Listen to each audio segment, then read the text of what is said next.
Aku mau ora wis matur to, yen Bapak Janaka kuwi ora usah dadak nglamarke, ora usah dadak ngetokke ragat. Aku arep nglamar dhewe, ragat-ragat dhewe. Apa bakal tak cukupi dhewe aku ora bakal boboti karo wong tuwa. Mula Kang Sangka kuwi dina iki yen Bapak Janaka dawuh supaya aku ora dawuh karo putri saka ing Cakrawala atmajaning Begawan Dewa Kartika. Nuwun sewu Bapak Menep. Aku ora bisa mituruti dawuhing Bapak Janaka. Taunana nadyan dipalangana segara, dipalangana gunung, aku ora bakal kendhat gone tansah gayuh marang gegantilaning atiku. Mula Kang Sangka kuwi yen Bapak Janaka ora iso nglabek karo Wisanggeni, lenggah sing prayoga Bapak ora usah dadak bingung. Sekecake lenggah ning kene arep tak lamar dhewe, arep tak dawuh dhewe. Oh Kakang Antasena, piye? Ayo metu saka kene nglamar Putri Cakrawala. Yo, tak tutke ni Wisanggeni.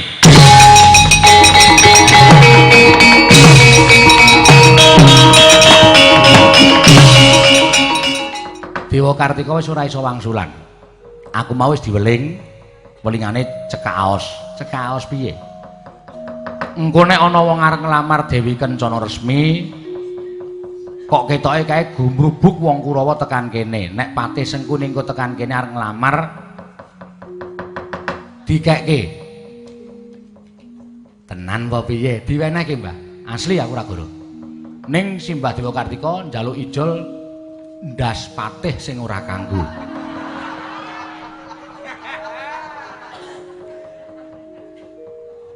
Mbok sing apik. Njaluk ijol apa? Ndas Patih sing ora kanggo. Ya, nek pancen kowe butuh ndas Patih sing ora kanggo tak tugelke Patih jajane negara Ngastina. Dudu kono-kono. Ning jarene Simbah Dewa Kartika butuh ndas Patih sing lambene njewewek. Oh, terus karo sing teka ning pertapan Cakrawala. Asem. Aku kuwi metu ra, Mbah? Metu ra, lunga ora? Ora lunga Patih tak jotosi tenan. Iku kula badhe nyuwun priksa. Kowe arep takon apa? Upamiya kula nyuwun ngambil njata kraka menika Kanjeng Prabu maringaken menapa mboten? Lega lila maringaken menapa mboten? Lho. Pitakonmu kok sakjak ngancam marang Pak Mundurawati? Mboten ngancam, nanging menika wujuding tandha pitaken ingkang putra dhateng tiyang sepuh. Upama aku kandha karo kowe njata cakra tak gondheli kepiye? Tegesipun Paduka sampun mentala dhateng Wisanggeni. Menawi Kanjeng Prabu sampun mentala dhateng Wisanggeni, gunane apa Gatotkaca dadak sesedokan nyembah ngersaning Mundurawati? Dinten sak mangke nek ora diwenehke wiwit dina sak mengko Gatotkaca ngamuk ning Praja Ndrawati.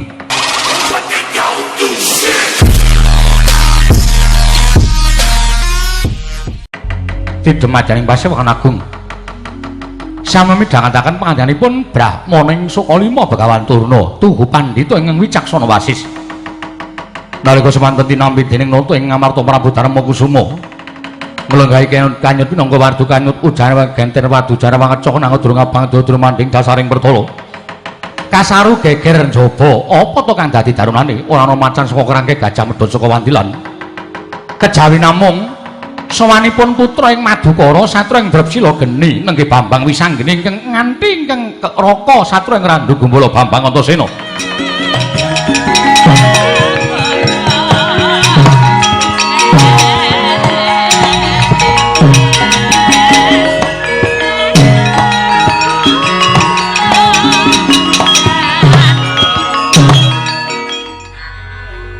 Dimas kadangipun Kakang Yayi Werkudara ora kanthi kanyana-nyana iki ora pangling Wisanggeni anak Janaka apa dene putramu Antasena ingkang sowan anak anongan indita bocah mursid isa mikul dhuwur mendem jero karan wong tuwa Wisanggeni padha raja saprapta munggir wong bagus amit pasang keliman pabrik ya wa yen ana luputing Wisanggeni diagung pangaksama. Slamet tekaku ora nemu lan swijapa aku ngaturke bektiku katur ya wa. Iya ya nggir ndak tampa. Antasena padha raharja nggir. Slamet Pakdi. Wah, wis Antasena aja tok dangu ndak aku isin. Wah, didangu ratu kok ming slamet Pakdi. Pakdi Dalijo apa? Oh kowe iki senengane iki nek ora nrimo duwe anak aku mbiyen mbok diplotot e wis, Pak. Anak ki beda-beda. Saiki aku tak takon karo kowe. Yo takono. Kakang Garukaca kae anake sapa? Anakku. Kakang Antarja? Anakku. Aku? Anakku. Kudune anak ki rak padha karo wong tuwa to. Wong kuwi kulit daginge wong tuwa, kuwi gethihe wong tuwa. Yo. Ning kena ngopo Kakang Garukaca kae kok ora apa? Ganep tata kramane, iso ndodhok iso basa. Kakang Antarja iso ndodhok iso basa. Sing padha karo kowe tak takoni sapa? Wah, ya ming kowe. Nah, berarti mbokne Garukaca Antarja kae do selingkuh. Hus. Caidan. Wah, kaya anakku. Mula rasa sok ngalem karo sing apik-apik, sing elek ngene kadang kala sok malah gawe mareming wong tuwa. Werkudara menengo dhisik Yayi. Yo, wah. Ana wigati apa dene kowe sowan mangka tanpa tinimbalan?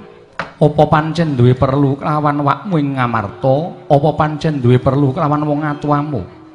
Mara matura marang wakmu ing Ngamarta ngger bocah bagus. Kakang Antasena, piye? Aku apa kowe sing matur? Ayo kowe sing kawogan kowe kok. Aku ming dadi pengawalmu. Nek kira-kira engko ana apa-apa mau ora wis didum to, kowe sing matur, nek eneng masalah aku sing ngrampungi. Penake nang kono ya? Aku tak matur. Ya, wis kono matur sing cetha. Ngene ya, Wa. Nuwun sewu kalepatan, aku nyuwun pangaksama. Sowan kono ing negara Ngamarta kuwi ora butuh karo panjenengane Wa Darmakusuma, tegese aku sowan ora kepareng matur ngersaning Wa Darmakusuma. Ya kene sira matur kaya mengkono nggir. Iya, merga nalika semono sejatine aku wis sowan ana ing kasatriyan Madukara, nanging tinembune kasatriyan Madukara suwung. Nalika semono Kanjeng Ibu Wara Sembadra paring dawuh yen to paman utawa Bapa Janaka kuwi sowan ana negara Ngamarta. Mula aku terus sumusul ana negara Ngamarta kepasang yug ya katuju ngene. Dina iki Ngamarta lagi wae kanake Pasewakan Agung malah aturku iki mau muga-muga dimirengke dening sagung para pinisepuh sesepuh pepundhenku wong tuaku Pandhawa kabeh utamane Bapa Janaka. Arjuna kula wonten dawuh anakmu butuh karo kowe wisanggene aja gawe wirang iki ning Pasewakan Agung menyang endi meneh nggonku bakal matur yen ora ning kene merga bapa kuwi ora tau ning dalem nek ora sowan ning negara Ngamarta ora kondur ning Madukara ning ngelono tegese tindak alas munggah gunung medhun jurang angel nggone kupaya ngono nggih iya gandeng wis nang kene aku tak matur kowe arep matur apa ngene ya Bapa Janaka sak temene aku kuwi arep mungkasi jejakaku mungkasi jejakamu piye mergo aku seneng karo suwijining wong wadon aku seneng karo suwijining wong wadon mongko pangrasaku wis gathuk ya iki ing diparingake dening para Jawata supaya dadi jodho kramaku mula tekaku ing negara Ngamarta kuwi aku arep nembung karo Bapa Janaka aku arep rabi Bapa arep rabi karo sapa ning nak suwun Bapa Janaka rasa kaget lho rasa kaget wis anggene iki wis cilik wis nglungguhi opor bebek tegese mentas awake dhewe aku ragat uripku ya tak ragati dhewe aku ora tau nyuwun Bapa Janaka aku ngopo-ngopo tak lakoni dhewe ora tau sumendhe marang panguwasaning Bapa Janaka mula aku arep rabi iki aku arep rabi dhewe ragat arep tak ragati dhewe aku mung kepengin matur karo Bapa Janaka mung cukup mengestoni wae tok til aku ora njaluk apa-apa ya aja ngono nggih kowe kuwi isih kedunungan utawa isih duwe wong tuwa ana tetembungan anak polah bapa kudu kepradah Janaka isih meger-meger teko kowe arep rabi dhewe doh nyono cerak nyono yen to padha ngira Janaka kuwi wong tuwa ingkang kurang tanggung jawab mula kepiye wae kudu wong tuwa ingkang rumagang karya aku ingkang bakal ngragati aku ingkang bakal nyukupi lan aku ingkang bakal gawe srana kelakon penjangkamu rabi karo pacangamu kuwi tenan iya lahir batin Kakang Antasena piye sekseni ya siap engko nek nganti bapak ora gelem ngragati ora gelem nyukupi piye wis engko tak lebokke koran aja kuwatir nek ka Paman Janaka Cidra Ngubaya tak lebokke koran.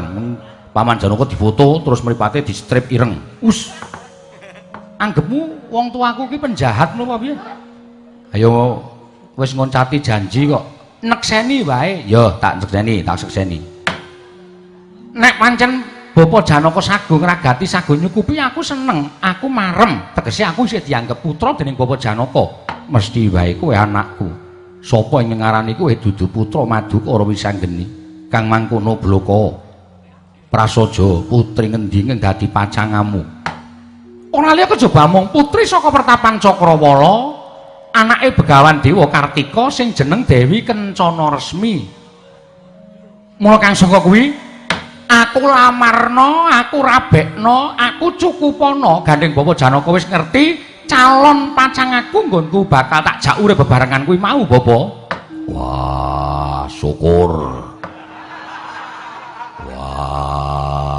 Rasakno kowe saiki ora gugu karo gunemane Werkudara, pikiran dhewe kahananmu. Werkudara. Apa? Meneng dhisik. Iki sing mumet ora men kok Janaka, ning aku ya bingung. Wah, lah aku dadi Wisanggeni kok duwe penemu kaya mengkono kuwi. Wah, bocah kuwi le tepung nendi ta ya? Wisanggeni apa? Yen upama liyane putri saka Cakrawala piye? Mengko tak lamarke. Yen perlu widodari kowe matura widodari sapa mengko aku kang munggah ning kayewangan bakal tak boyong tumruna ning Janaloka Wisanggeni. Ngapa to? Kok bapa ketok bingung kuwi ngapa? Wisanggeni, apa? Iki mau bapa Penemban Durna rawuh. Bapakmu aku dijaluk supaya sowan ning negara Ngastina. Wigatine bakal dijaluki tulung kelakoning Daup Lesmana Mandra Kumara. Lho, karo sapa? Padha karo pacangamu. Lho. Padha karo pacangaku? Iya, ya ki putri saka ing Cakrawala, putra Begawan Dewa Kartika kang aran Dewi Kencana Resmi. Mula nggir, yen kowe mesake karo bapakmu, goleka ganti wae. Aja putri saka Cakrawala, mesakno bapakmu ing saguh karo Piyai Ngastina nggir. Piye, Kang? Ayo aja gelem. Rabi kok gonta-ganti ora. Kose, aku seneng karo sapa ni? Aku tresna karo Dewi Kencana Resmi. Nah, nek tresna karo Dewi Kencana Resmi ya wis kuwi. Wong sing jeneng Rabi kuwi keplok tudu tangan loro lho ni. Katresnan kudu manunggal. Ora iso Rabi kok keplok tangan siji. Ngono kae. Wong tuwa do nyebutake wong ki nek Rabi kuwi gegarane seneng, kenceng, kepareng, wilujeng. Lho, malah komplit to. Lah iya no. Gegarane seneng. Wong ki Rabi kudu seneng dhisik. Terus kenceng, sing kenceng atine, temanten loro kudu kenceng atine. Mergo bakal napaki gapurane ngurip netepi marang kewajibane ngurip, sing kakung netepi marang kewajibane kakung, sing putri netepi marang kewajibane putri. Kudu kenceng atine. Ngono Kakang, ya. Sak banjure kepareng, nek kepareng kuwi wong tuane temanten lanang karo wedok wis mathuk, mergo wong Rabi ku ora kok njodokke karo temanten loro tok, ning uga ngrukunake sanak kadang mitra kawruh tangga teparo lan sakiwa tengene kuwi kepareng. Wilujeng ora ketang ringkes diwilujengi nganggo disajeni nganggo digaweke bancaan.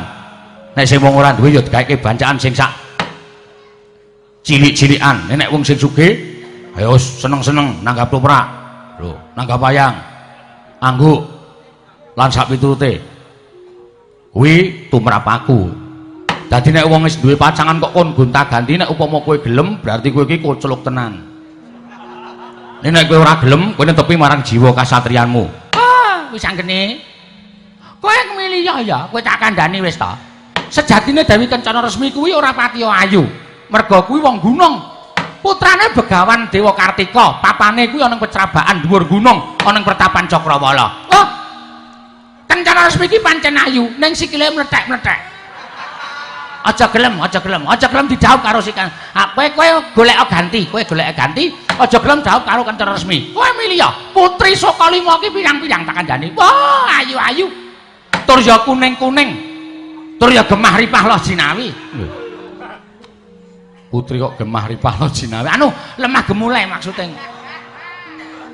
Men kleru leh kok omong. Ngono? Tur ya kabeh nganggo tata susule. Tata Susila. Tata Susila. Ngono. Kowe milih ya wis anggene. Gage, kowe matura. Apa njaluk ijol 3, apa njaluk ijol 4, apa njaluk ijol 5? Ning aja Putri Cakrawala ya wis anggene. Putri Cakrawala iki bakal didhawuh karo putra Ngastina ya kuwi wayahku Lesmana Mandrakumara. Kowe kalah ya ngger. Apa ya kelakon Lesmana ora kelakon meneh nggone dhawuh. Ngono? Apa ya kelakon Lesmana ora kelakon dhawuh meneh karo Putri Cakrawala. Apa kowe ora mensak karo Lesmana Mandrakumara wis anggene? Kowe golek ganti ya cah bagus. Golek ganti. Mesakno bapakmu kemringet karo mikir kahanane. Apa kowe ora mesak karo kahanane wong tuamu ya kuwi si anakku si Janaka wis anggene. Aku mau ora wis matur to, yen Bapak Janaka kuwi ora usah dadak nglamarke, ora usah dadak ngetokke ragat. Aku arep nglamar dhewe, ragat dhewe.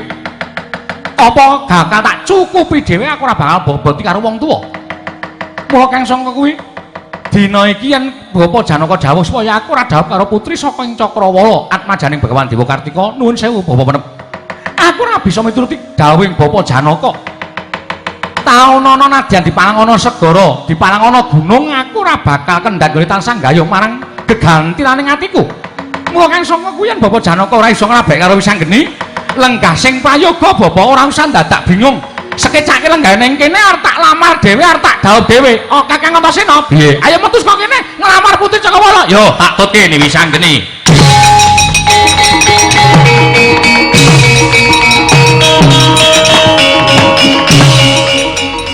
Kakang Penemban Durna, katone kasembadan apa kang dadi sedyaning Kakang Penemban Durna nggone mboyong marang Raden Janaka? Mula aja sok ngembe karo Begawan Durna. Aku nek wis gelem diutus dening anak Prabu Duryudana, nang nganti ora bisa ngrampungi pakaryan wirang bebarang Dipate. Iya, Kakang, iya, aku percaya. Pripun yang kula siyos rabi napa mboten? Sida aja kuwatir. Sampun boten kiyat anggen kula kepi lan kumacelu. Tansah gegawangan wonten ing padoning netra calon bojo kula putra Pertapan Cakrawala. Putranipun Begawan Dewa Kartika namipun Surya Kencana. Kencana resmi. Kencana resmi yang bakal kelakon Lesmana. Ora suwe meneh mesti bakal kelakon nyedhi marang putri ing Cakrawala. Atmajaning Begawan Dewa Kartika lan Kencana resmi. Wis to, kowe bakal kelakon dhaup Lesmana. Ala dala.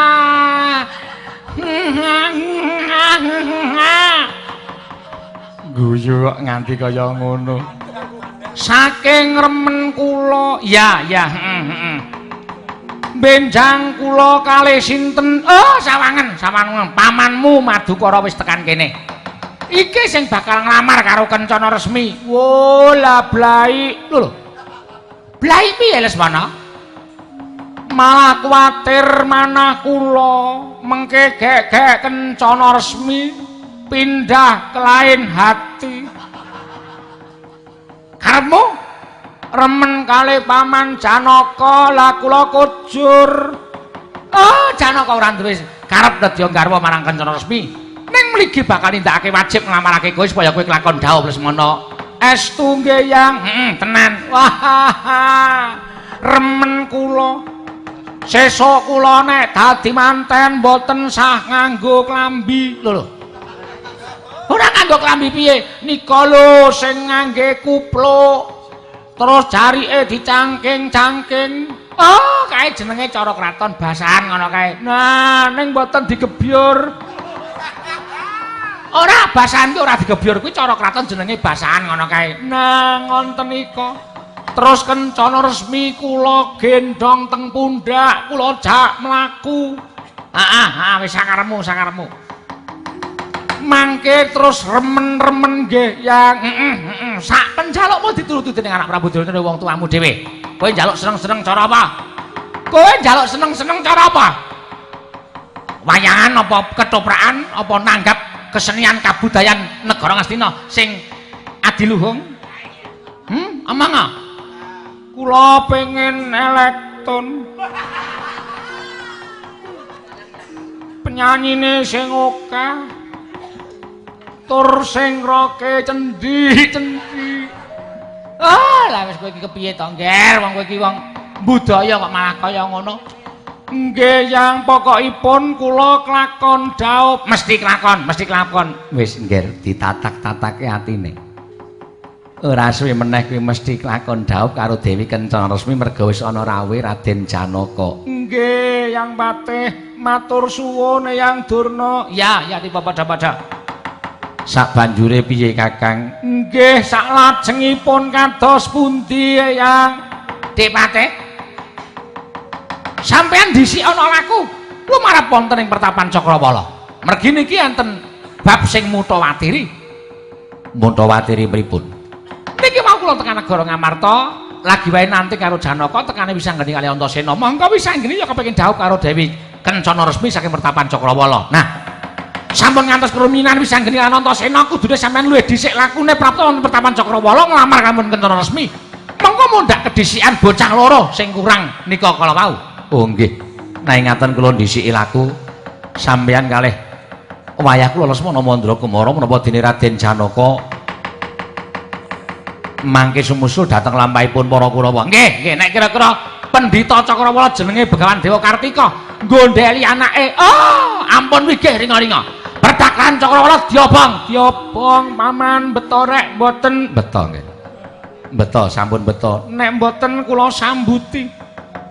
Kula gadah 8. Leh kula ngapusi nggene wiyaga niku. Melumpuk tenggen kula. Mboten apa-apa. Nek mboten ngoten ndak do gleleng. Nggih.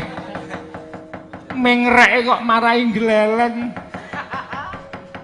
Lajeng sak menika kula mangkat riyen Kakang Penemban. Mangkat riyen Depate Mamarien. Kula ngrumini nggih wayah Mas Saroja Kesuma. Nggih, Yang Pate. Ampun nganti gagal lho, Yang. Boten.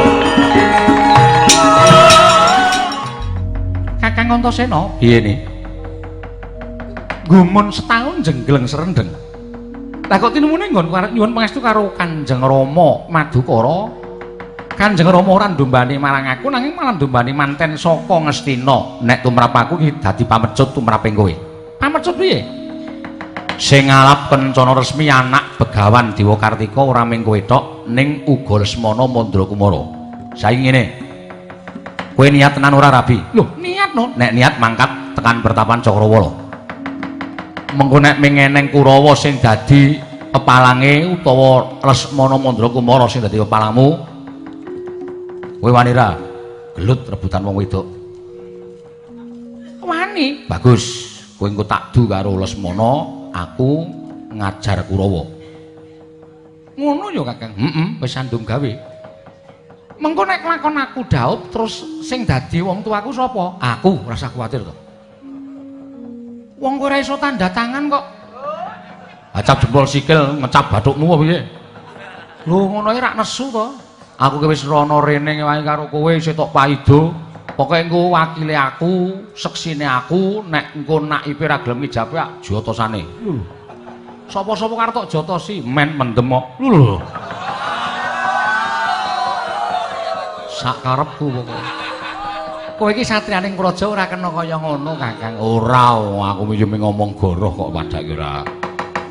Wis nek ngono ayo mangkat. Digelak lakune ya, Kakang. Ya. Kowe metu njeron bumi, aku tak mambah Dirgantara. Lakumu banter metu njeron bumi, aku lakuku luwih banter ngambah Dirgantara. Mengko ketemu ning Pertapan Cakrawala. Ya, ning aja ninggal mlebu Pertapan lho. Ora, Kakang. Ya yo.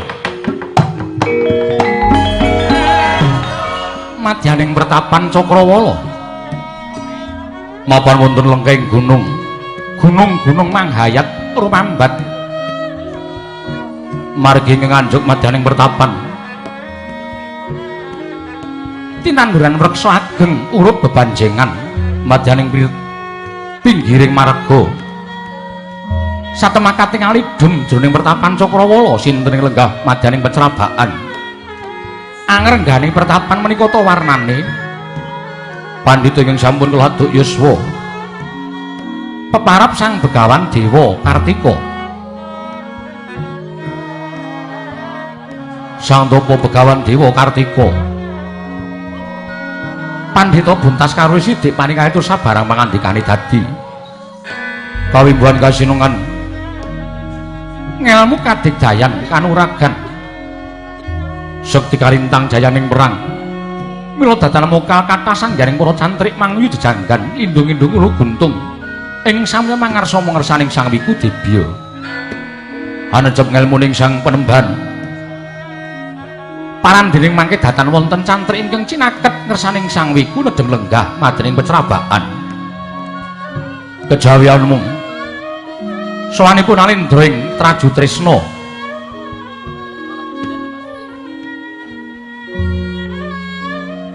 nege Sang Prabu Setija Buma Naraka Sura mabuka Susilastawa nyembah pepadaning Sang Wiku Debya dadi Gurawalan penggaling Sang Tapa Begawan Dewa Kartika dupi dereng pono nenggih kalawan Sang Nata ing Traju Tresna mikra sibra mecah swasana arsa medhar pangandikan nenggih Sang Begawan Dewa Kartika mangun jeneng pangandikan kababaring lisan oh Mastu Nama Sidam sekaring bawana langgeng nuwun sewu anak Prabu sampun kinten kula cumalena wantun anjangkar dhateng jengandika nanging nitik dhateng yuswa panjenengan menika sak anak kula mila boten lepat menawi kula nyebat dhateng anak Prabu nadyan dereng nate wanuh panjenengan menika sinten wingking saking pundi sinten jejulukipun nggih nunamit pasang Kalimantabi tinebening kula duni dumawahing tawang tuwang Penemban menawi paduka dangu dhateng jasad kula awon tanpa warni kula menika Nalindra wingking saking negaring Traju Tresna wonten ingkang sudi nastani dhateng kula pun Setija Buma Naraka Sura oh la dalah kula nate mireng asmanipun nanging dereng nate pinanggih saha mangertos dhateng piyayinipun malah gladi wanuh gulang tepang kula pandhita ing Cakrawala peparap kula Begawan Dewa Kartika kleresan menawi mekaten Penemban dene sowan kula menika mboten kok klentu nanging nyatanipun leres ingkang kula jangka panci pertapan Cakrawala mriki nuwun sewu anak Prabu teka paduka paring dawuh mekaten dasaripun menapa sumengko anggen kula kepengin sowan dhateng paduka Penemban Dewa Kartika krana badhe wonten atur ingkang kula kunjukaken ngersa paduka Sang Penemban Dewa Kartika atur menapa nggih pangandikan menapa ing badhe paduka aturaken dhateng ing bapa wonten ing pertapan Cakrawala Penemban wale-wale menapa estunipun nadyan kula menika sampun jayeng bawana Nyakrawati mbau denda wonten negaring Traju Tresna kula mbawahi dhateng pinten-pinten negari jajahan miwah kula mangreh sagung kawula dasih negaring Traju Tresna kula ugi sampun nambut sraning akrami malah sampun kula jumenengaken prameswari wonten negaring Traju Tresna inggih menika pun Nyai Ratu Haknyanawati nanging kawuning ngono Penemban sampun mataun-taun anggen kula mandhut sraning akrami wadine mboten atut mboten runtut dhateng semah kula krana piyambakipun boten saged nglanggati dhateng sak tatanipun priya lan wanita pendak-pendak kula caketi tansah amalingos sajak ewa mboten purun jagongan kaliyan ingkang putra pun Traju Tresna inggih pun Setija Buma Naraka Sura wanci ingkang prayogi Penemban kula nanting dhateng prameswari ing Traju Tresna inggih menika pun bojo kula Haknyanawati benjang menapa piyambakipun menika purun nglanggati dhateng kula purun ngladeni dhateng kula sak tataning tiyang jejuduhan wanter aturipun bojo kula pun Haknyanawati piyambakipun purun nglanggati utawi ngladeni dhateng kula nanging piyambakipun nyuwun dipun wayuh Penemban lho mangke rumiyin ing atasipun sampun kajumenengaken prameswari lah kok nyuwun dipun wayuh menika nuwun sewu nembe sepisan menika kula ngawuningani teka wonten setunggiling pawestri ingkang sampun winengku ing kakung purun nglanggati dhateng kakungipun nanging kedah dipun wayuh wanita sanes mekaten pamuthaipun Yayi Dewi Haknyanawati Penemban nuwun sewu lajeng pangandikanipun ingkang garwa menika kados pundi aturipun Prameswari Yayi Dewi Haknirawati piyambakipun sagah nglanggati dhateng kula waton kula saged hamboyong inggih menika putra ing Cakrawala atmajanipun Maduka Penembahan Dewa Kartika ingkang wewangi Dewi Kencana Resmi mila sowan kula Maduka Penembahan inggih migati namung badhe ngebun-ebunin jangan jejawah sonten Penembahan dinten sak mangke menawi kepareng putra panjenengan inggih putra-putri ing Cakrawala Yayi Dewi Kencana Resmi badhe kula boyong wonten negaring Trajutrisna kinarya jangkepi dhateng kabagyaning manah kula Penembahan tumaratap penggaling Sang Begawan Dewa Kartika Dupi midhanget aturipun nenggenani ndring Trajutrisna Sang Prabu Stija Marakasura parandening mangke dadan kawya sing pangandikan dadak sakala sowanipun satring Drapsila Geni Bambang Wisanggeni Mbah Raden Antasena dumrajak tanpa harapan dadosaken kaget nata ing Trajutrisna wau.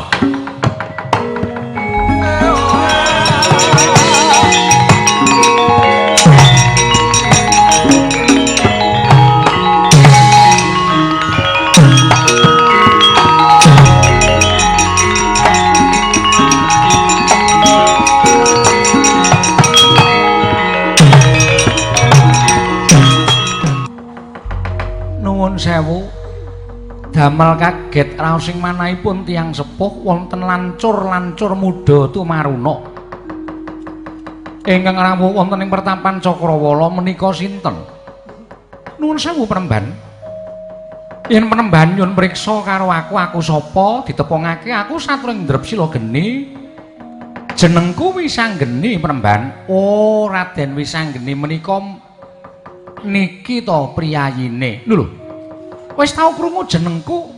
Sampun Raden nanging kula dereng nate pinanggih piyayinipun. Iya aku Wisanggeni Penembahan. Oh syukur wah jan putra satriya kondhang.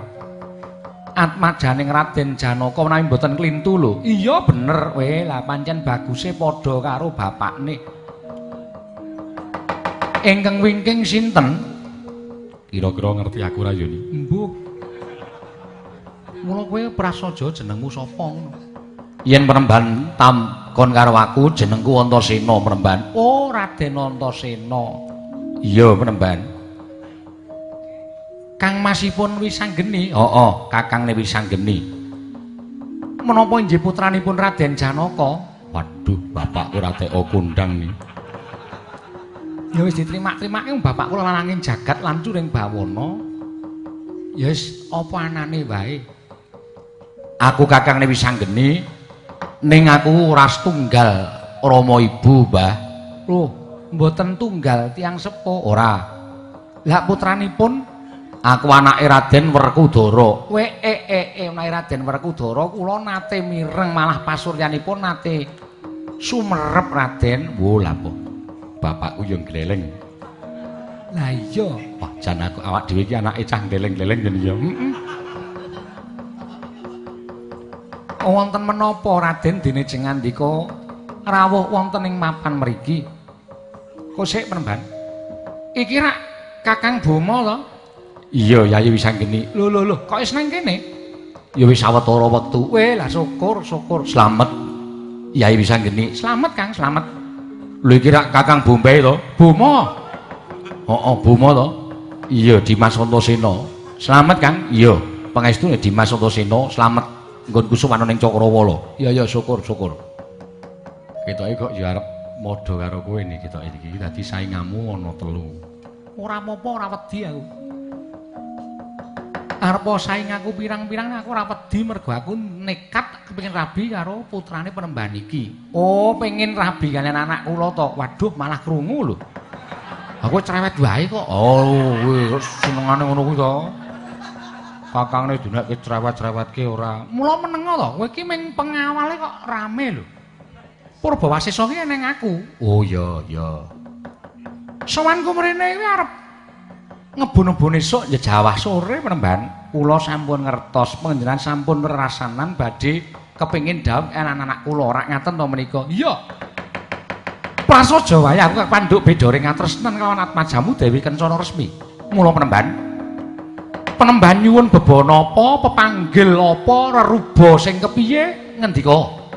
Aku ora bakal wegah golekake. sarta aku ora bakal wegah goleki supaya kelakon penjangkaku nggonku dhawuh karo atmajamu Dewi Kencana Resmi. Kuwi tenan Penemban. Prasetyane ngatiku yen aku ora kelakon dhawuh karo Dewi Kencana Resmi, iki mengko aku trima golek dalaning pati. Lu wong ora nyamurpi gelaring jagat eseming rembulan Penemban Dewa Kartika. Rekat lampahing rata tan pantara prapteng sukuning argeram kang tumingal dereng paring sami Balwajana dumrajeng tanpa harapan patih harus sing kadhakaken sangya para sata Kurawa.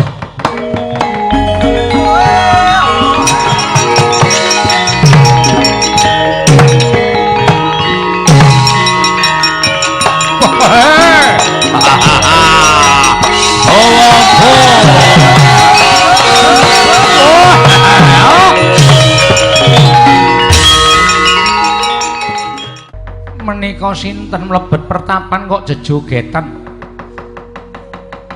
Menawi dipun ngemarengaken kula badhe nyuwun mriksa.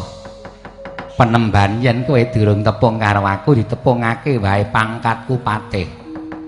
Patih Ngastina sing kundang patih Sengguni kuwi aku tak kandhani. Oh, panjenengan to. Iya, kula ngaturaken bekti Rekyana Patih. Ndak tampa pangestuku tampan ana pengemban. Kula pundi nggo jimat paripih. Ingkang wingking sinten? Oh. Takon karo aku. Panenggak Kurawa Raden Dursasana. Raden Dursasana. Iya. Man, ngapa? Nggo wangsul, Man. Lah ngapa? Namane wong tuwa lamur.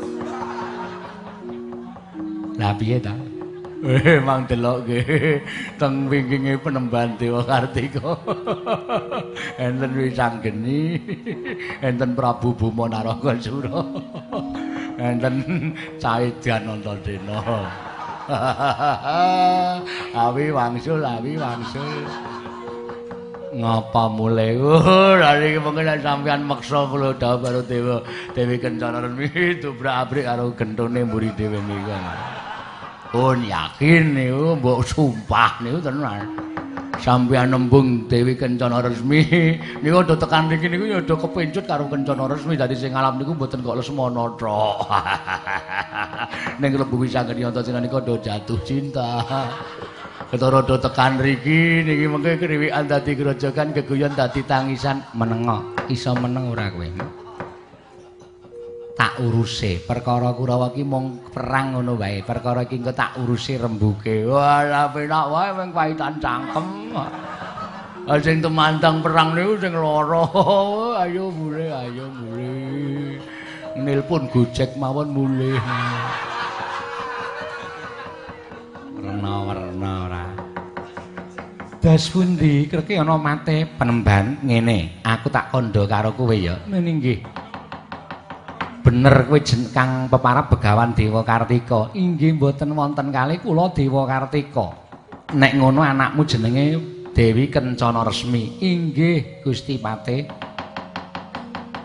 Putra Ngastina wayahku Lesmana Mandra Kumara kepi-kepi kepengin dhawuh karo Dewi Kencana Resmi tekaku ning papan kene njaluk anakmu arep tak boyong ning negara Ngastina. Kowe pendhita gunung, kowe pendhita mlarat, pendhita ora duwe disengkake kaluhur dadi besaning Ratu Ngastina nek ora wong kanugrahan ora bakal kelakon. Wis ngono wae rembuku. Nek tok wenehke matur nuwun, nek ora tok wenehke iki anak-anakku Kurawa wis do samapta ing gati sawijining diri ngobong pertapan Cakrawala. Upama kowe njaluk liru, upama kowe njaluk ijol kowe kandha, kowe njaluk dinehi dit pirang gerobak, pirang miliar, pirang triliun kowe kandha tak bayar kenceng. Waton anakmu iso tak gawa ning negara Ngastina. Apa kowe butuh derajat pangkat liyane pendhita, pengen ngrasake dadi tumenggung, pengen ngrasake dadi nayaka. Kowe kandha. Tak jaluke kapaasta ning anak Prabu Duryudana, kowe mesti bakal sri nugraha pangkat sing dhuwur. Apa pertapanmu Cakrawala kene iki njaluk digawe sing apik kaya kraton mesti bakal kelakon waton anakmu tok wenehke. nek perlu pertapan sing elek iki dirubuhke mengko dibangun sing anyar. Kowe ora usah wragat, kowe ora usah ngetokke Prabeya saka negara Ngastina. Waton kowe menehke anakmu Kencana Resmi. Nek ora menehke anakmu Kencana Resmi, njaluk mati cara piye, njaluk kewirangan cara piye, Kurawa saguh ngleksanani apa sing tok jaluk Penemban Dewa Kartika. Wan. Le omong mbok ampun atos-atos. Kula tap-tapan e, Man. Kula tap-tapan. Ati kok ora penak to iki rasane. Ora dalah. Kono mung waton ngomong nantang-nantang, sing temandang kuwi. Sekecak nggih Man teng mriki yen. Nen tidur padoses. Suwe-suwe kok ora penak rasane, lunga dhisik ndak Kesonjabaya. Nek ora tok wenehke lara apa sing tok jaluk kowe muni. Nek ora tok wenehke arep mati cara piye kowe muni Penemban Dewa Kartika. Apa mbok kira Kurawa wedi karo Penemban anyar katon sing mapan ana ing lengkeng gunung kene? Ora bakal wedi marang sotmu. Ayo ngendika. Kowe ngendika, kowe omonga, kowe matur marang Patih Sengkuni. Njaluk ijol apa mesti bakal tak turuti. Kakang Antasena? Piye? Mbok ora meneng wae to? Calon maratuwaku wis ora iso wangsulan kok kowe meneng wae iki pengawal piye to? Oh ya siap. Jaja muntablir kinetap duka yayasinipe. Netra kocak mundar andir. Mbah Angger Antasena, heeh. Ana apa kok ngadeg ning ngarepanku? Aku sing wangsulan. Lho, kok kowe sing wangsulan merga simbah Dewa Kartika wis ora iso wangsulan. Aku mau wis diweling, welingane cekaos. Cekaos piye? Engko nek ana wong arep nglamar Dewi Kencana Resmi, kok ketoke kae gumrubuk wong Kurawa tekan kene. Nek Patih Sengkuni engko tekan kene arep nglamar dikekke. Tenan apa piye? Diwenehke, Mbah. Asli aku ora goro. Ning Simbah Dewa Kartika njaluk ijol ndas Patih sing ora kanggo.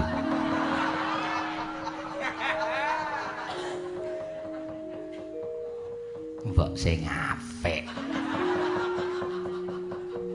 Njaluk ijol apa? Ndas Patih sing ora kanggo. Ya. Nek pancen kowe butuh ndas Patih sing ora kanggo tak tugelke patih jajane negara Ngastina dudu kono-kono. Ning jarene Simbah Dewa Kartika butuh ndas Patih sing lambene njewewek. Terus karo sing teka ning pertapan Cakrawala. Asem. Aku kowe metu ra, Mbah? Metu ra, lunga ora? Ora lunga Patih tak jotos sitenan.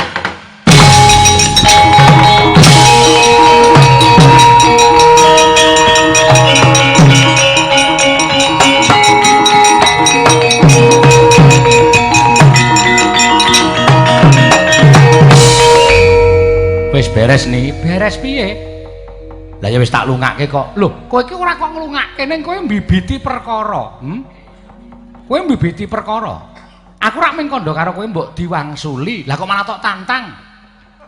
Sing aku nantang sapa? Wah, jan setan tenan cah siji. Kowe ngarep rabi kok ngrepotke wong gerang. Sing aku nantang sapa? Lah ya ora ana. Lah iya lah kok kowe mecap nantang karo Patih Sengkuni, mongko kae nggo Wadyabala Kurawa. Kowe sing nantang lho, sing miwiti bathikane ora iso mbabar dudu kakangku. Wis, do anteng ning kono rasa do melu. Tak amuke kabeh.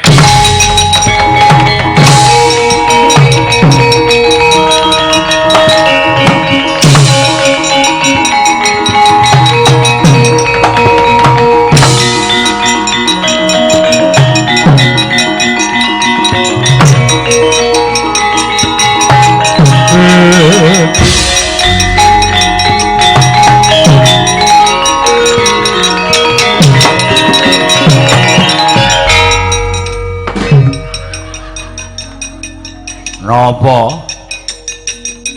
Sentolaya tenan. Bener bener kandamu le. Kandha kula pripun?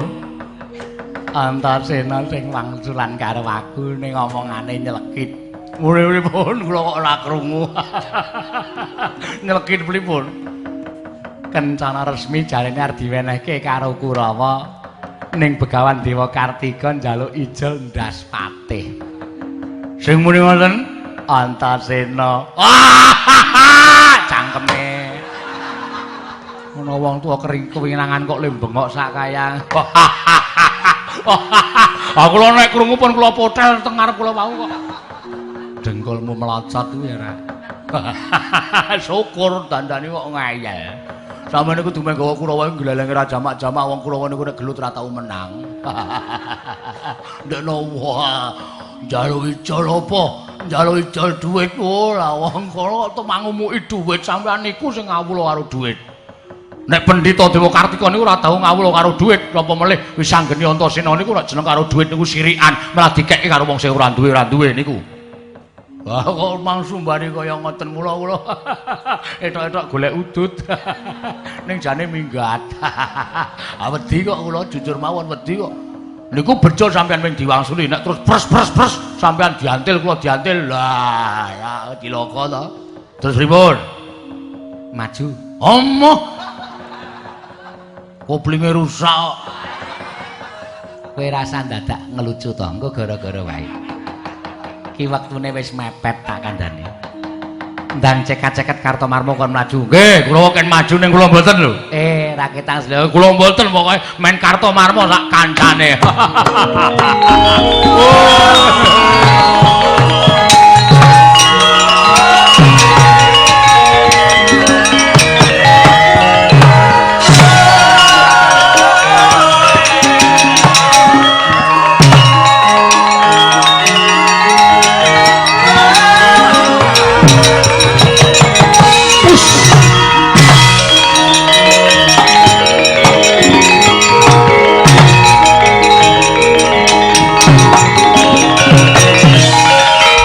Lamun katututan lamun mangsa prawira diktaya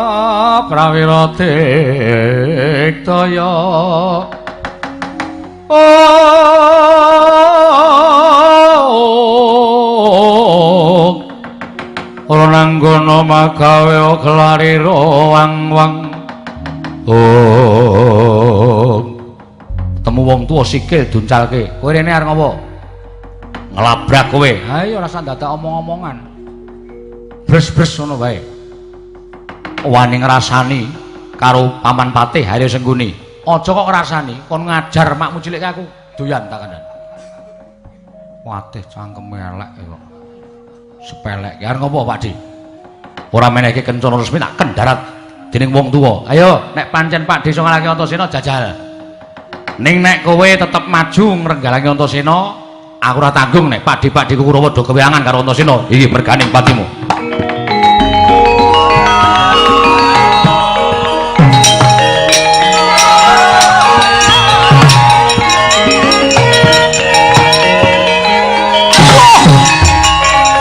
Ampun.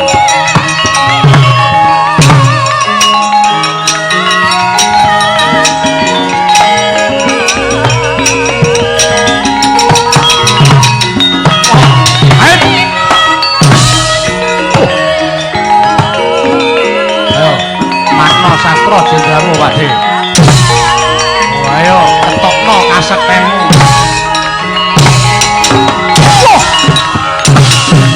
Waduh, mati.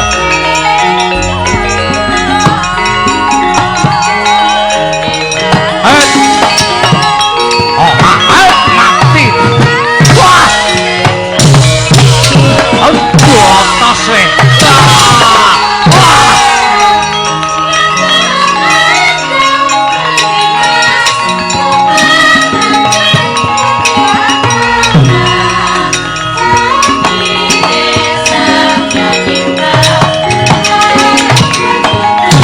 Siramu ora apa-apa.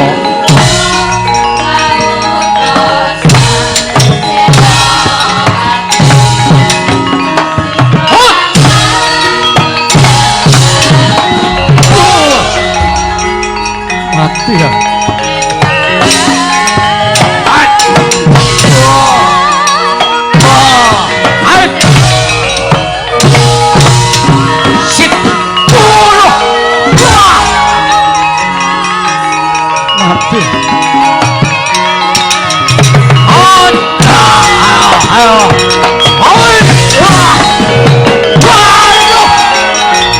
Remuk sirahmu.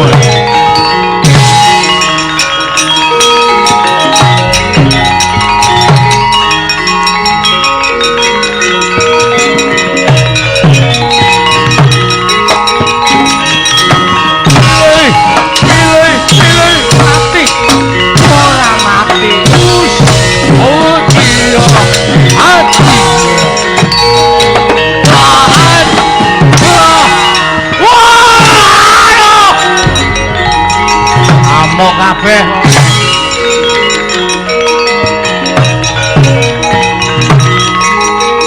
Mundur.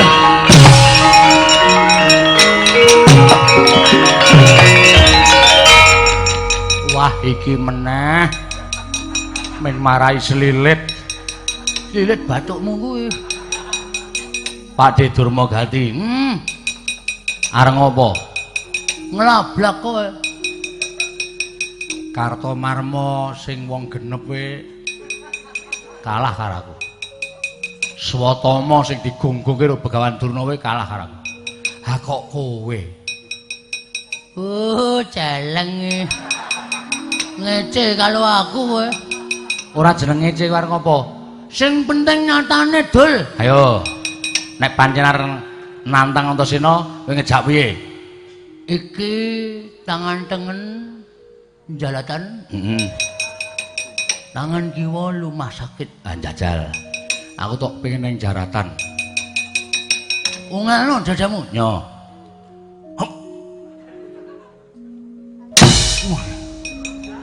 Mentul.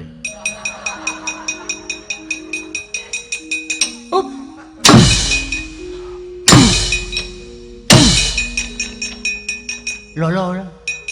Piye? Lolo lah. Kowe wis ngantem urung e? Wah, jigel. Ngece tenan. Wis bola-bali ae. Oh, wis to iki mau to. Wis. Ora krasa asem lah krasa mbayal. Semplok kowe. Modal kowe. Nyamburinya modal. Buri, mati kowe. Wilang bebalang aku Antasena. Ayo, aku Pak Demu e. Aku wong tuwa e, halepo cilik wong tuwa. Aku dibales. Piye? Aku dibales. Sadar ora kowe ngomong ngono kuwi? Sadal. Sadar kok sandal. Sadal. Kowe muni kon balas ngono sadar. Eling. Eling. Omong kanthi sadar. Omong kanthi cadal. Nih, sirahe kayak gini. Nyo. Nek Kurawa kelong siji mbuh lho aku. Nek nganti Kurawa engko kelong siji, kudune cacahe 100 ming dadi 99 aku ora ngerti lho. Kok dadi kowe nantang Antasena kon males. Dingen-ngen sik. Ya wis lah sida lah. Asem telatapan aku. Agene rawane ora. Ning tonton wong pilang-pilang aku nek nganti ora tok bales aku wilang bebalang aku Pak Demu Antasena kuwi ki bocah wingi coleh musuh Pak Dene aku wong tuwa kok nganti ora tok bales ki isin legane atiku.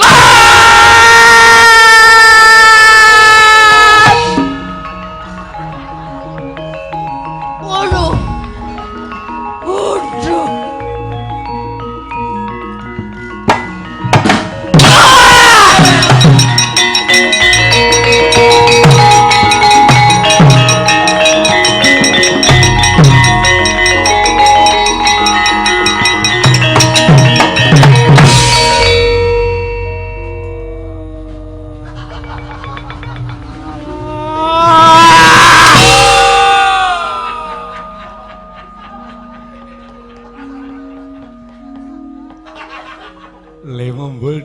Duel man. Nanti cuwala kula saya lilis saya banter to man. Nah, Antasena ngamuk. Ngamuk dan cilaka. Wis tok tandangi. Pun wis ben rekan saiki Antasena ora tau menang, ora tau kalah nek kalau Kulawa. Ha iya. Apa meneh kok kowe? Kula antem niku menang mawon, Man. Tak antem buat ngonten meneng niki lho. Tangan kula nganti abuh. Oh. Liko niku blas ulah tatu, blas ulah lolo. Monggo tangan kula abuh. Heeh. Ciloko. Ah iya. Terus Kula tantang malesen aku Pak Demu. Lagi omong dugang cangkem kula. Ayo nganti bengok slow banget niku le mandeg dijeli sikil cangkem kula man. Cuandak buanting buet mumbul duel banget man. Nganti nganti niku bang.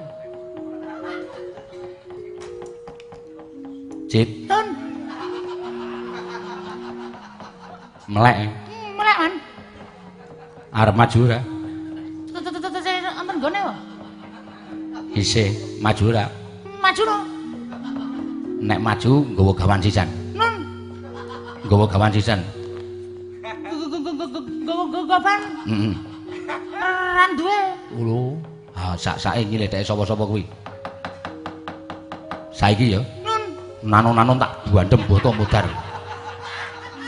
Saiki maju Nggih. Mung suwe. Antasena. Wah. Kareman kula. Waduh. Buayane Antasena karemanmu ora. Mangkato. Kowe iso mateni Antasena mboyong Kencana Resmi, wah ganjar duit pirang-pirang, emas pirang-pirang Citraksi. Kula terus piye, Man? Oh, Antasena ora migat saka ngarepanku. Gateng sirahe.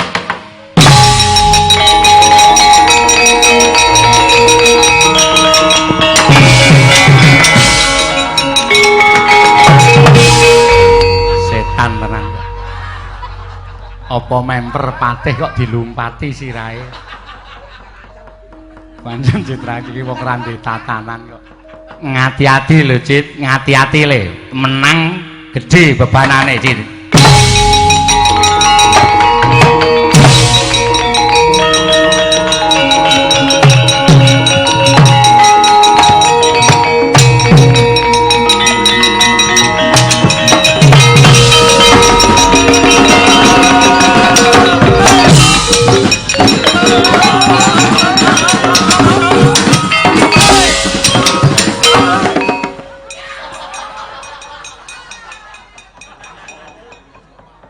Kuwi ngopo, Dik?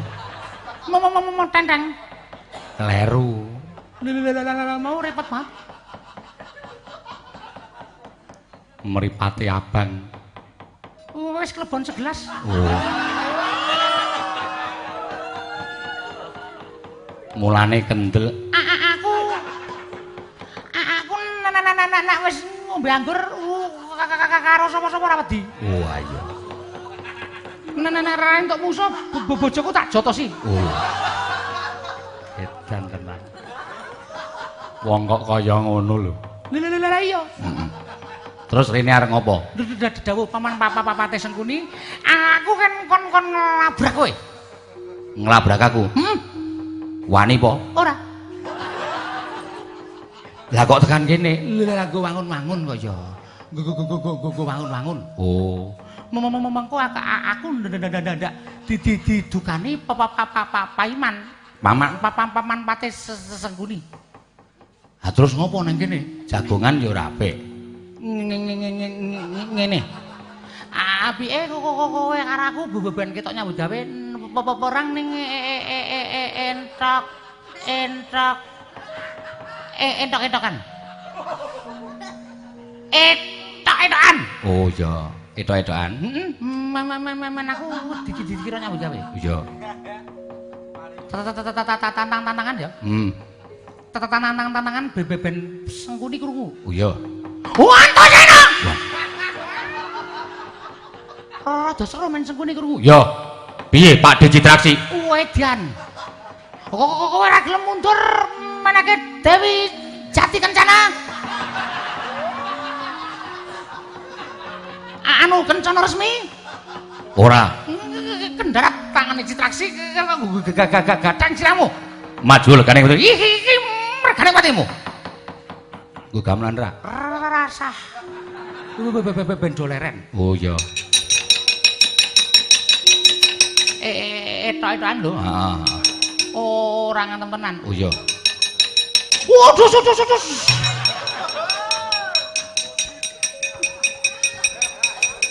Wah, ya lagi iki aku kok karo nuturi Pak Deku lagi iki. Awas, modar kowe. Aja endok. Wah, lakon remuk igamu. Awas. Hut. Wah. Hut. Pecah. Nganggo jengkelit barang. Men ketok kemringket. Oh iya. Mati kowe. Udus. Kowe ngantem, men aku tak tiba. Oh iya. Remuk dene kowe. Oh iya. Wah.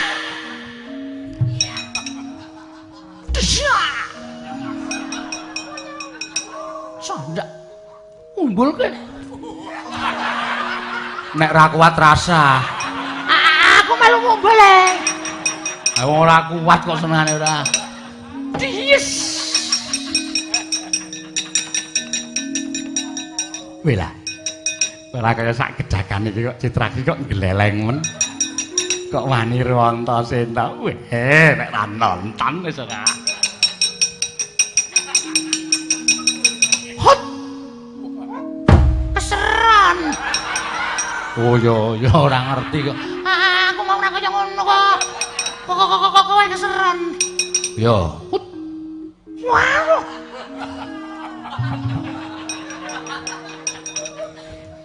Waduh. Waduh.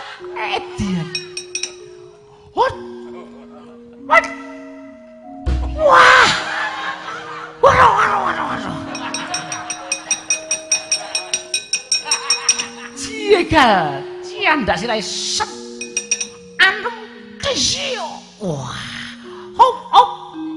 Rasa dumbulke. Iya wis rasi to. Hop. Wus. Loh, kok meneng ngono? Wong aku ki abot kok kowe ngeyel ora. Mas Cino. Sesengkune rene. Ha piye? Nggawa gaman. Wih, tenanan. Ora. Aku nyekel gaman, kowe nyekel gaman. Oh iya. Tak bisiki. Ya. Oh ya. Paham? Asik. Wis dong. Wis. Wah, Pangeran Pati kok bendo. Men, sakit-sakit. Kowe golek gaman? Ya. Sing landhep. Ya. Entuke iki. Wah, wis kompak kuwi jenenge, wis kompak. Ya. Oh, Antasena. Piye? Aja ming tangan kosong. Aja ming tangan kosong. Neng. Iki apa? Bendo. Iki bendo Antasena. Heeh. Kowe ketiban bendo. Ora semprot di dadamu, aja tutati traksi. Semono uga, Pakde. Ora tak graji cengelmu, aja dundang Antasena.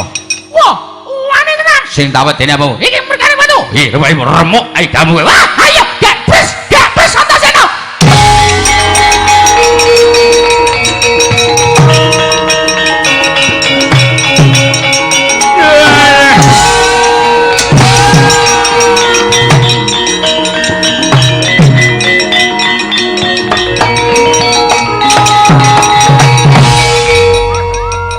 Cit.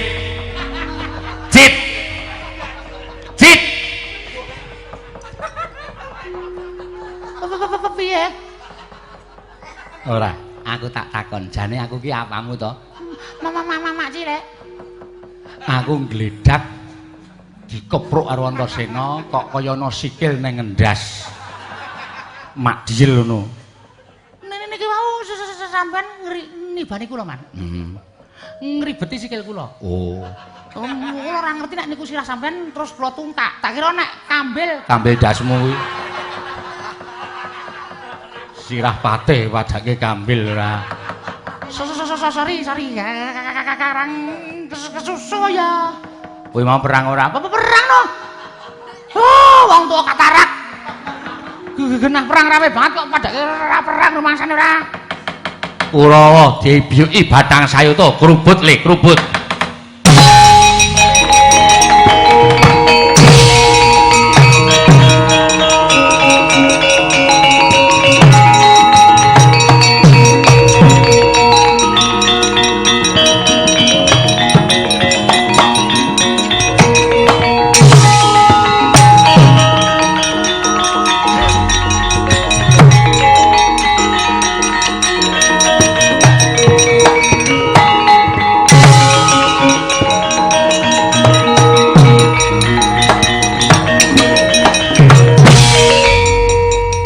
Sewu reki ana patih. Kula aturi lerem sawetawis menika mangke mboten badhe rampung kinarya Bandayuda. Awit sareng kula nanting dhateng anak kula Kencana Resmi piyambakipun purun dipun garwa sinten kemawon. Waton temanten kakung saged ngaturaken setunggal wujuding senjata cakra angka kalih cupu manik gambar jagat weh dadi atur Kakang Penemban Durna.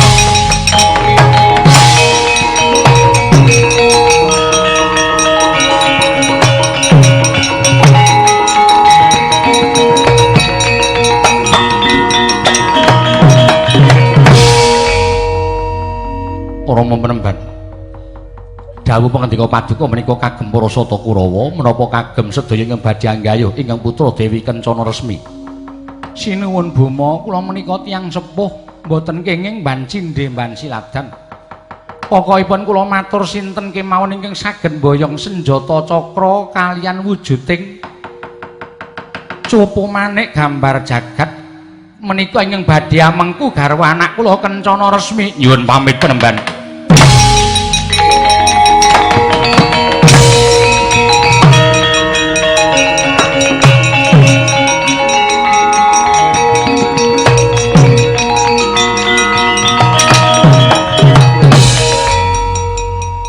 Tak kandhane rasah gelo ya ni. Iya, piye Kakang? Kowe krungu dhewe to dawuhing Begawan Dewa Kartika. Nek manten wedok butuh senjata cakra karo cupu manik gambar jagat. Ayo. Aku bingung. Ha kowe jenengane ora tau dolan ya ngono kuwi. Senjata cakra iki sapa? Senjata cakra kuwi kagungane Siwa Ndwarawati. Nah. Awakmu Ndwarawati iki bapakne sapa? Bapakne Kakang Setijo. Lah, cupu manik gambar jagat. Aku ora ngerti. Kuwi nggone Dewi Pertiwi. Dewi Pertiwi kuwi mbokne Kakang Setijo. Wis yo. Tak dawuh rumuk iyem bae yo. Moh. Ning ngono aku ora kelakon dhaup ya Kakang. Ora rasah nangis lho, rasah gelo lho. Iki mesti engko pusaka loro kuwi digawa Kakang Setijo. Wis antaraning penglemar iki sing kelakon Kakang Setijo. Waduh. Mati aku. Aku omong rasah nangis. Nangis tak tinggal lunga kowe. Lah aku kepedotan katresnan kok. Ning nganti aku ora kelakon dhaup karo Kencana Resmi. Apa kira-kira Kakang Antasena mentala karo patine adimu lanang, Kakang Antasena? Bakal tak entengake patiku, Kakang Antasena.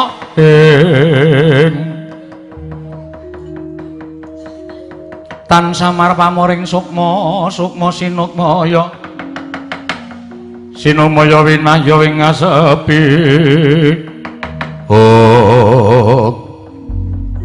Ngene bae. Iki nek sik ngerti kowe arep rabi liyane aku luwih saka aku entuk ora? Entuk waton klakon. Ya. Ning ngono aku tak ngundang Kakang Garwaja, Kakang Antarja. Arep apa? Ayo tak kuniwangi kowe golek srana. Oh ngono. Ya wis, Dek Duntang. Jaluk nomere. Lho. Jaluk nomor nggo ngopo? Aku ora hafal nomor HP-ne Kakang Garwaja. Wis ora edan kowe ora edan. Kok werna-werna to? Nganggo aji pameling. WhatsApp. Iya. Ya wis, tak aji pameling ora tekan kene.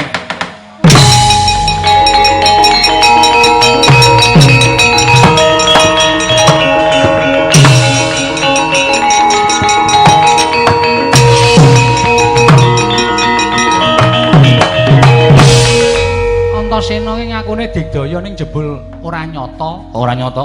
Kowe mau sedakep ngopo? Ngundang Kakang Kuluk sak kloron. Lah ndi ora teko-teko? Ora ana cah tak slathak sirahe. Kuwi mrimu kuwi. Senengane ora. Oh, wis nang kene to. Oh, nang ngono. Nek maido wis apenake dhewe. Ana apa Dimas? Sing ngondho kuwi aku. Kowe wae. Nek aku kowe mundur. Iya. Wis butuhe kowe engko ijab. Iya. Senengane ora. Kang, piye? Adi Mulana Wisanggeni arep palakrama. Apa iya? Apa iya Dimas? Tenan. Iki sing ketayalan ming aku. Lah iki sing digawa anake Begawan Dewa Kartika jenenge Dewi Kencana Resmi. Mongko sing nglamar pirang-pirang tur temanten wedok duwe pepanggil. Pepanggil apa? Teruba. Wujude Siji Sendata Cakra, loro Cupu Manik Gambar Jagat. terus Kakang Garwata ning Ndorowati. karepmu Nyuwun ngambil Sendata Cakra ning Kakang Stijo mlayu rono. Kowe aja nganti kedhisikan Kakang Stijo. Luwih dhisik kok Kakang Stijo. ya sagu Dimas nek kanjeng ora maringake Ngamuk. lho Wis iki pokoke ngawur-awuran wae pokoke. ngamuk Wani ora ngamuk ning Ndorowati. wani Nek wani ngamuk. Pokoke ditembung, "Wa nyuwun ngambil Sendata Cakra." Nek wa ireng ngendika, "Ora kena karo kaca." Ngono langsung capeng. Langsung dadi robot. robot dengkulmu kuwi Lah jare awake wis sitok, ngamuk wae. Wis diobrak-abrik. Nek kowe engko arep ngamuk ora wong Ndorowati mikir mergane dheweke ngerti kadigdayanmu. ya sagu Sago, sagu nek ora entuk Wisanggeni engko nglalu, kowe sing aku sing ora trimo karo kowe. ya sagu Dimas Jo, hus karo kakangne wis sampe nek anu Kakang Antarja piye Dimas? Ning Sabta Pertala. Sowan karo Ibu Pertiwi, njaluk Cupu Manik Gambar Jagat. Aja krisikan Kakang anu Stijo Bumenarokasura. Sagora, sagu wong loro iki sing dadi saka gurune anak anu adikku Wisanggeni nggone bakal rabi. Nek nganti do ora kelakon, aku moh ngaku Kakang kowe. Aku ora sudi ngaku Kakang Garwaca, ora sudi ngaku Kakang Antarja. Wis kek do mangkat. saiki Dimas Sok kemis. Ayo saiki nangis lak wing rabi. yo menengko wae lak golekane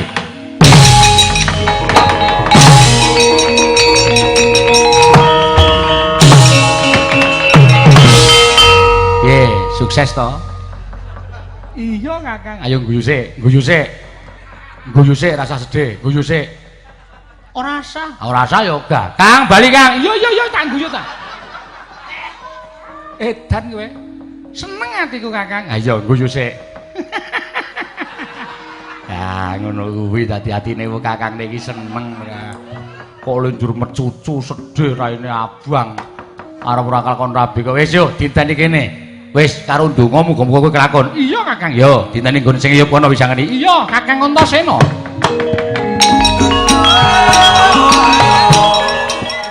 Tetuka kula nendhang. Sumengko pengawak Bojran Damar Sasi. Apa to wigatine dene sowan? Mongko tanpa tinimbalan dening awakmu ing Ndorowati.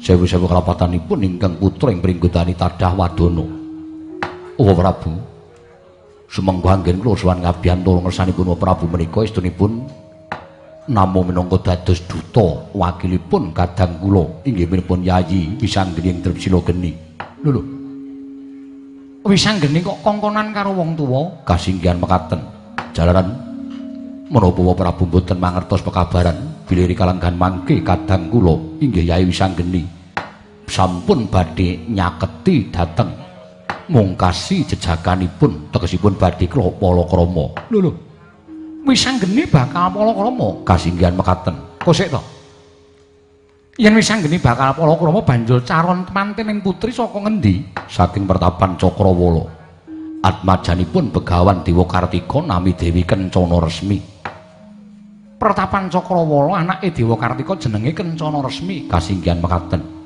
sababe apa dene datak utusan Gatotkaca supaya sowan ngersaning wakmu Ndorowati oh kadang kula Wisanggeni badhe cabar anggenipun nedya palakrama menawi boten dipun biyantu dening Prabu Ndorowati apa ingin bisa ndak tindakake nggih wale-wale menapa temanden putri gadhah panggil reruba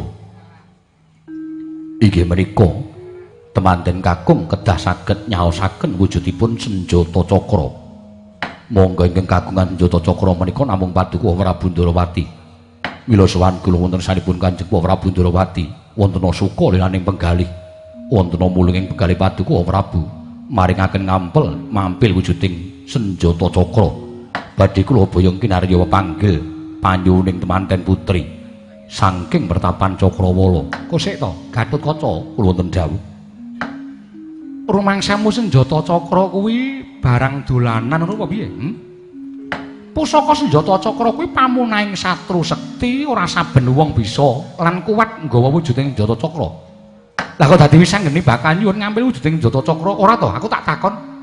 Kencana resmi kuwi kaya ngapa? Pertapan Cakrawala kuwi wujude kaya kepiye? Lan Begawan Dewa Kartika kuwi pendhitane kaya ngapa? Lah kok duwe anak jenenge Kencana resmi arep didhaup karo Turasing Witaradya. Si wisanggeni wae. Lah kok dadak nganggo pepanggil senjata cakra kuwi nalare kepiye coba aku tak takon. Panggih piye? Samangika kula badhe nyuwun priksa. Kowe arep takon apa? Upami kula nyuwun ngambil senjata cakra menika Kanjeng Prabu maringaken menapa mboten? Lega lila maringaken menapa mboten? Lho. Pitakonmu kok sakjak ngancam marang Pak Ndrawati? Mboten ngancam nanging menika wujuding tandha pitaken ingkang putra dhateng tiyang sepuh. Upama aku kandha karo kowe senjata cakra tak gondheli kepiye? Tegesipun paduka sampun mentala dhateng wisanggeni. Menawi Kanjeng Prabu sampun mentala dhateng wisanggeni, gunane apa Gatotkaca dadak sesedokan nyembah ngersaning Ndrawati? Dinten sak mangke nek ora diwenehke wiwit dina sak mengko Gatotkaca ngamuk ning Praja Ndrawati. Gonjang ganjing langit kelap-lapaton lergin sanging risang mawe gandrung lah dalah lah kok sugal ucapmu kulup apa rumangsamu Kresna wedi yen to krungu pangancame anakku ing Pringgodani yen pancen kowe arep ngamuk ning Praja Ndrawati ayo aja ndodhok aja lungguh sedokan kaya ngono ngadeka jejeg kembarana panguwasaning Nata Ndrawati. Nyuwun pangapunten, Wong.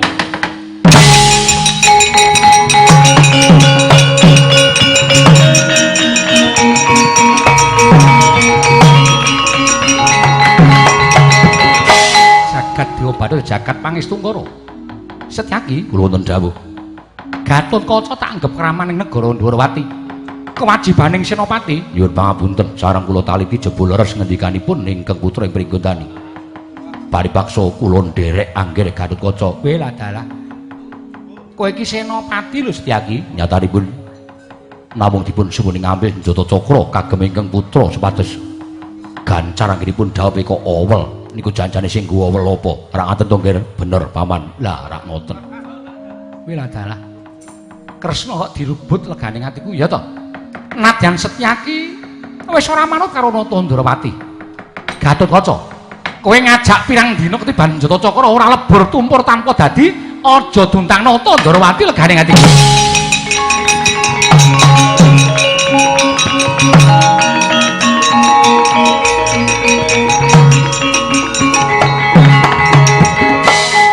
Menika kados pundi?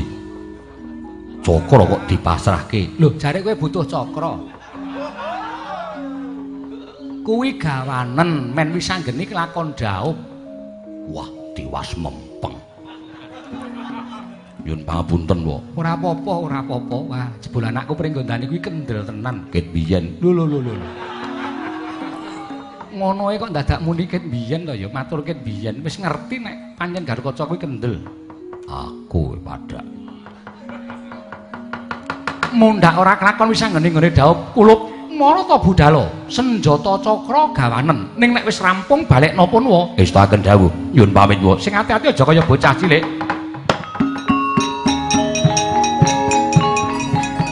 kebat kekilat kesit kaya tatik lakune adikku lanang Pringgondani yen aku ngoyak ora bakal iso nututi marang prane si Gatotkaca ya luput senjata cakra cupu manik gambar jagat ora iso mboyong cupu manik gambar jagat kagungane ibuku Dewi Pertiwi ora kelakon mboyong kencana resmi.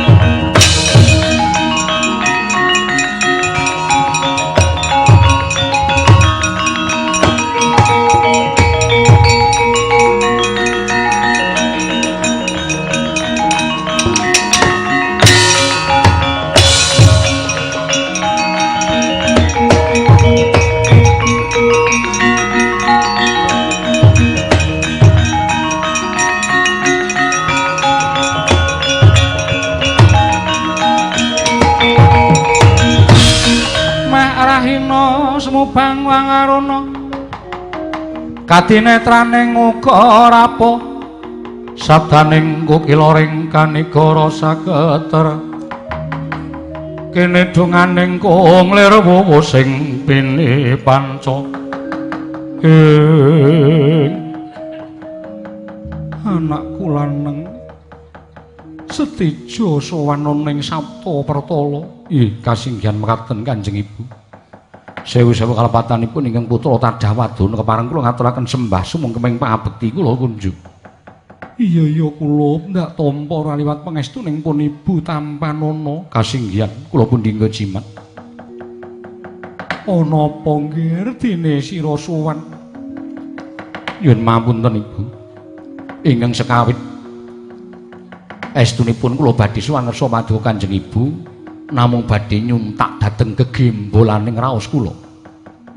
Ketingalipun Setija menika mukti ngawibawa Nyakrawati wonten negaring Traju Trisna ewadene manah kula dipun gegasah dening pakartinipun Yayi Dewi Haknyanawati ingkang sampun mataun-taun leladi dhateng kula parandene boten saged lan boten kelampah ngladosi dhateng kula.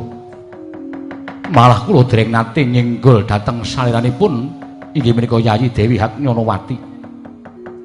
Ibu prisa piyambak kados menapa gempung ing manah kula ing atasipun kula menika titah semantah. Kula menika titah ingkang kedunungan kasampurnan. Sami kaliyan titah-titah sanesipun mestinipun mangsa kula menika kepengin nuruti dhateng hardaning kakung ing kaduk kepanasen. Dening mangke mboten nate kelampahan awit pakartinipun Yayi Dewi Haknyanawati wekasan dinten sak mangke. Yayi Dewi Haknyanawati matur dhateng Kang putra ing Traju Trisna bilih piyambakipun sagah ngladosi sak tataning jalu lan wanita menawi dipun wayuh putri saking pertapan Cakrawala atmajanipun Begawan Dewa Kartika nami Kencana Resmi. Nadyan awrat manah kula nanging tetep kula lampahi awit gedhening tresna kula dhateng Yayi Dewi Haknyanawati. Nanging jebul Dewi Kencana Resmi nggadhahi panggil reruba pepinginan kepingin mangertosi wujuting cupu manik gambar jagat. Mongko nyatanipun ingkang kagungan paduka Kanjeng Ibu, Ibu kepareng ngampil mboten kitang namung sekedhap kinarya bukti lan kasembadanipun ingkang putra mboyong Yayi Dewi Kencana Resmi Kanjeng Ibu.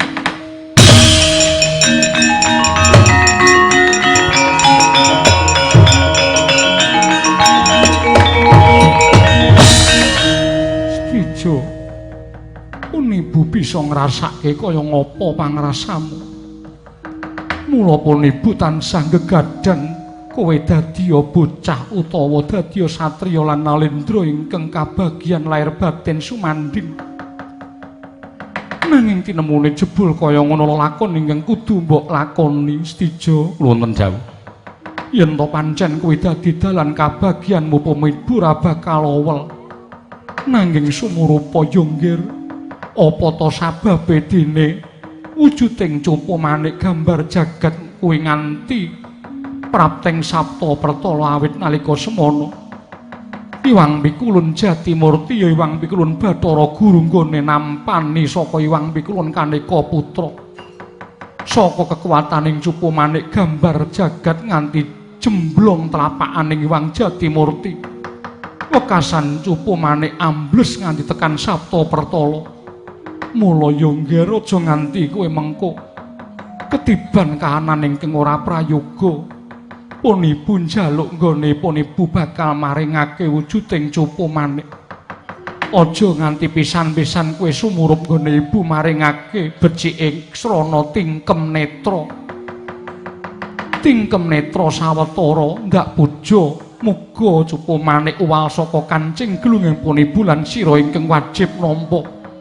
Kedah tingkem netra Ibu. Iya pancen mengkono. Inggih Ibu ngestakaken dawuh.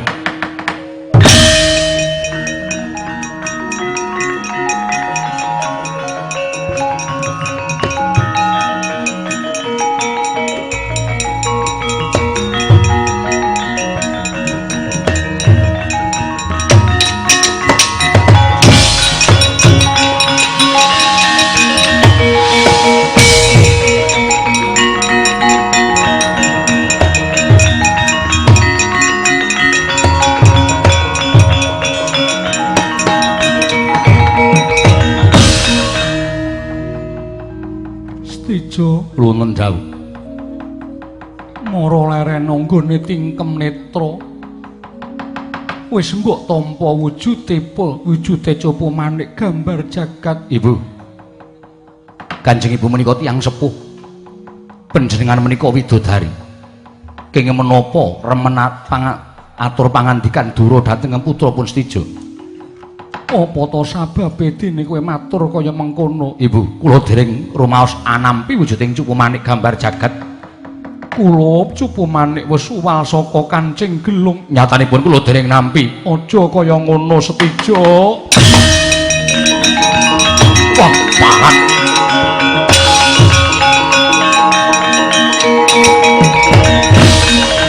Pancen licik dulur-dulure wis anggeni. Padha-padha ngalap kencana resmi ning pakartine sak isoring dalamaan. Ibu lenggah prayogi wonten maling agune ingkang nyidra wujuding Copo Manik gambar jagat kepalan.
Ganjing langit kelap-lapaton lerken sanging risang mawe gandrung wis do bali rene ni ning kok tak delok kok Kakang Garukaca kok ora nggawa pusaka, Kakang Antarja kok ora nggawa tas kresek.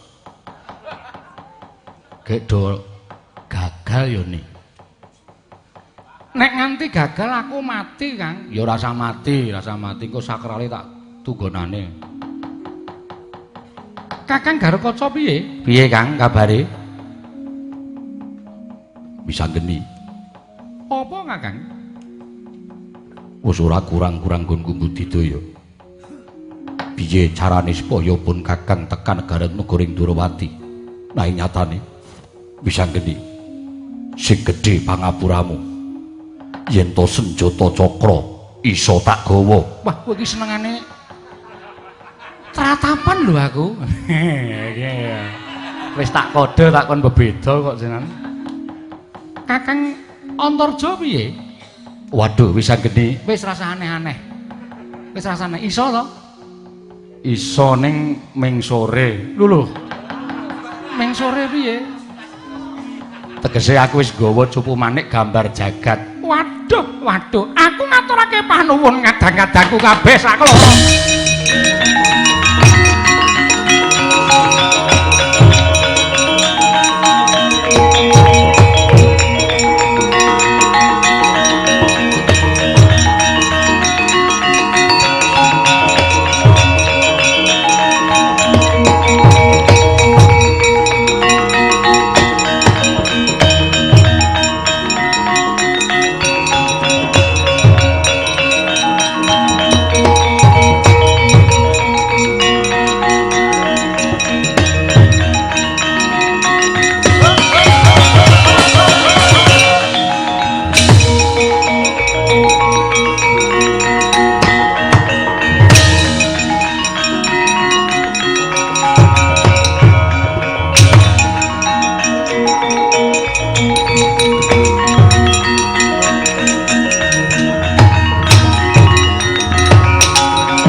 Abimanyu barang tekan kene krungu kabar pisan geni. Syukur. Wah, malah akeh sing jagung niku kok ni. Ning sing papat kere. Mbok ora sugong kono ning jajare Ndarantasena kok gah ngeplaki kae. Kene wae aku. Kono ta pindah kono ta Gong iki ngarepe bapak-bapak ki peran aktif e. Kono pindah kono. Kowe wae kono, Truk. Moh. Wis jajar cah cengkileng e. Omong kleru sithik pres ngono ae. Slamet to, Gong. Ngestune sae. Dos kok ngendi ndereke bendaramu? Angge ajeng mriki niki ana krungu kabar arep ora dulem iki kula niku sregep e. Teko tetepan. Pun mateng dereng. Apane? Angge suguhane calon pinanganten. Wong kelakon dhaupe urung kok. Lah terus Bebono wis digawa Kakang Galgojo Kakang Antarja. Kakang Gatut Kakang Antarja, tak suwun senjata cakra karo kucumane gambar jagat. Tak aturke Bapa Begawan Dewa Kartika, Dimas Tampanono, Nyo Yayi Tampanono.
Kang Kinarwangsit pindha kumbang ngajaping madu sarining tawang Raden Wisanggeni Bapa Penemban iya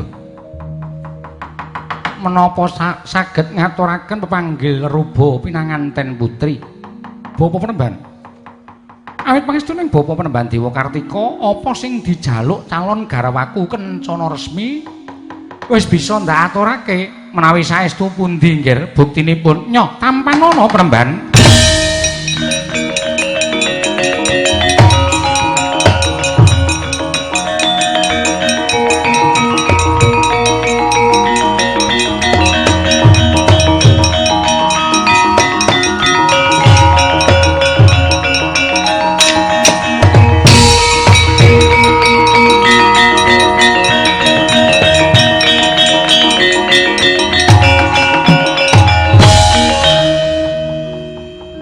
Penemban apa anakku wadon mila mboten klintu inggih menika pangidam-idaming manah kula saged sumerep wujuding senjata cakra miwah cupu manik gambar jagat ingkang ateges inggih Raden Wisanggeni menika ingkang kedah kula ladosi Bapa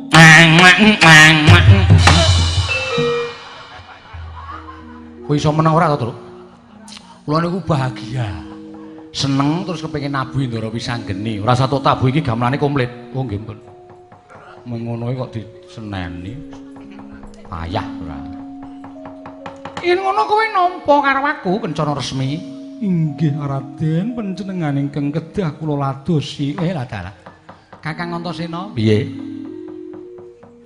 Kowe nang kene dhisik ya? Ha iya, aku arep ngendi? Aku arep mboyong calon garwaku mlebu jroning pertapan. Monggo Raden, sawetahipun kula pasrahaken dhateng jengandika anak kula Raden.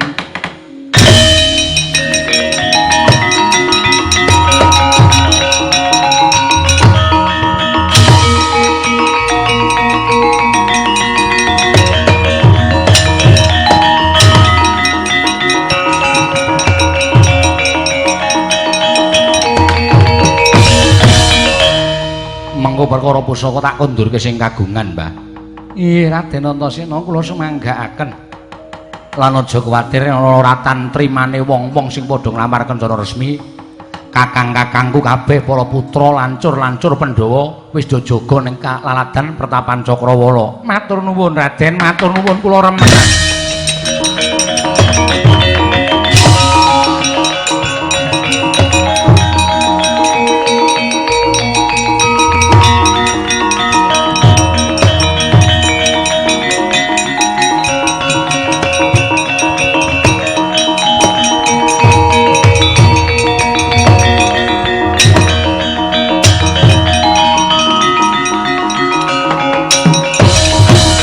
Tresna sinayeng manglung mintonaken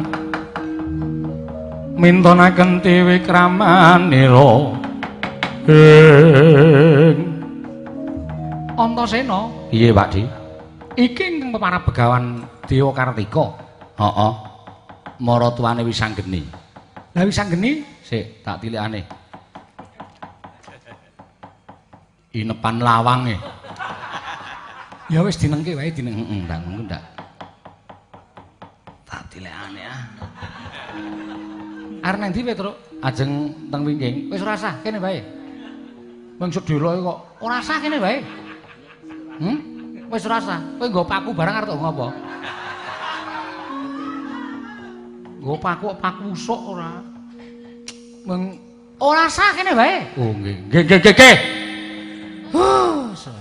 Esuk-esukan lumayan ya. Wong kok senengane ana wong arep seneng kok ora.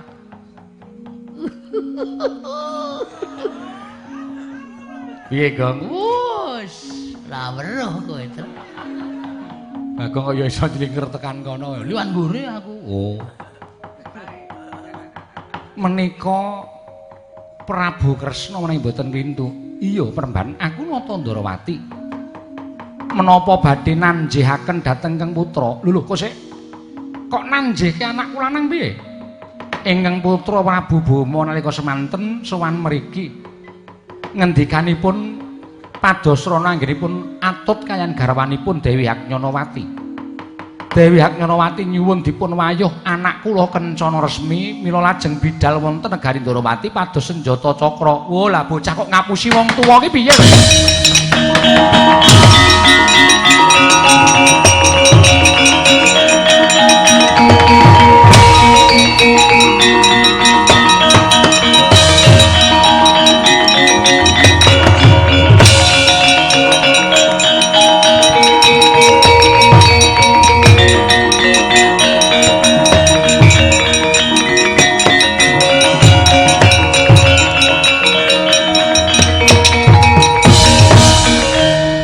Bekti kula kunjuk Rama. Iya tak tampa pangestune wong tuwa wae tampan ana. Lho niki. Ora kok sik. Kowe mau sowan ning Dwarawati, kowe matur apa? Menawi negari Trajudrisna ketaman pegebluk. Kathah para kawula ingkang sakit soneng tiwasan saged waluya menawi Trajudrisna dipun lenggahi pusaka senjata cakra mboten ketang namung telung kedheping paningal. Kuwi tenan. Iya. Lahir batin kasinggihan. Lahir batos. Nek nganti kowe goroh karo Nata Ndarawati, aku ora sudi ngaku anak karo kowe lho. Nek nganti kowe goroh karo Kresna, oh aja takon dosa. Kowe ngerti Trajudrisna kuwi sing maringi sapa? Sing maringi pun Rama, tak jaluk bali kowe arep napa nang ndi? Kowe arep urip nang ndi coba? Ngaku mawon, Den. Karo Kang Rama kok ngapusi ora. Ngaku jujur mawon. Ayo jujur. Iya. Nanging menawi kula bloko Rama mboten duka. Aku ki wong tuamu. Aku ki bapakmu. Nek ana panjaluke anak mestine yen anak jujur karo wong tuwa mesti mbudidaya supaya kelakon. Ana tetembungan guru kencing berlari.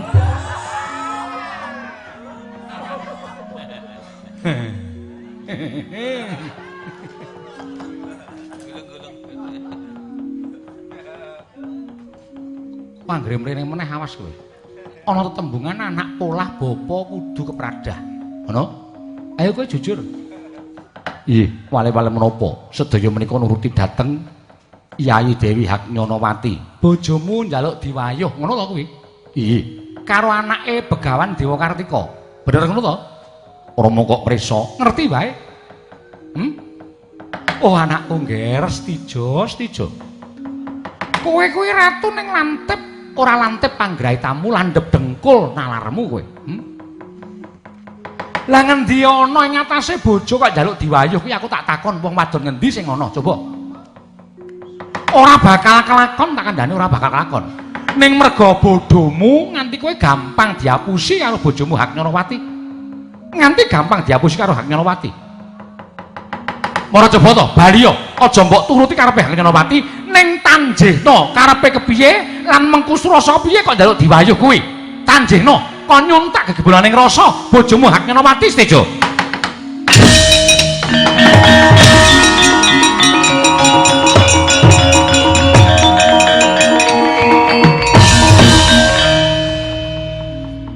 Joko njaluk diwayuh nggih, Den. Lah iya. Niku ateges nek cara kula ling onceki, coba nek oncekmu piye, Truk?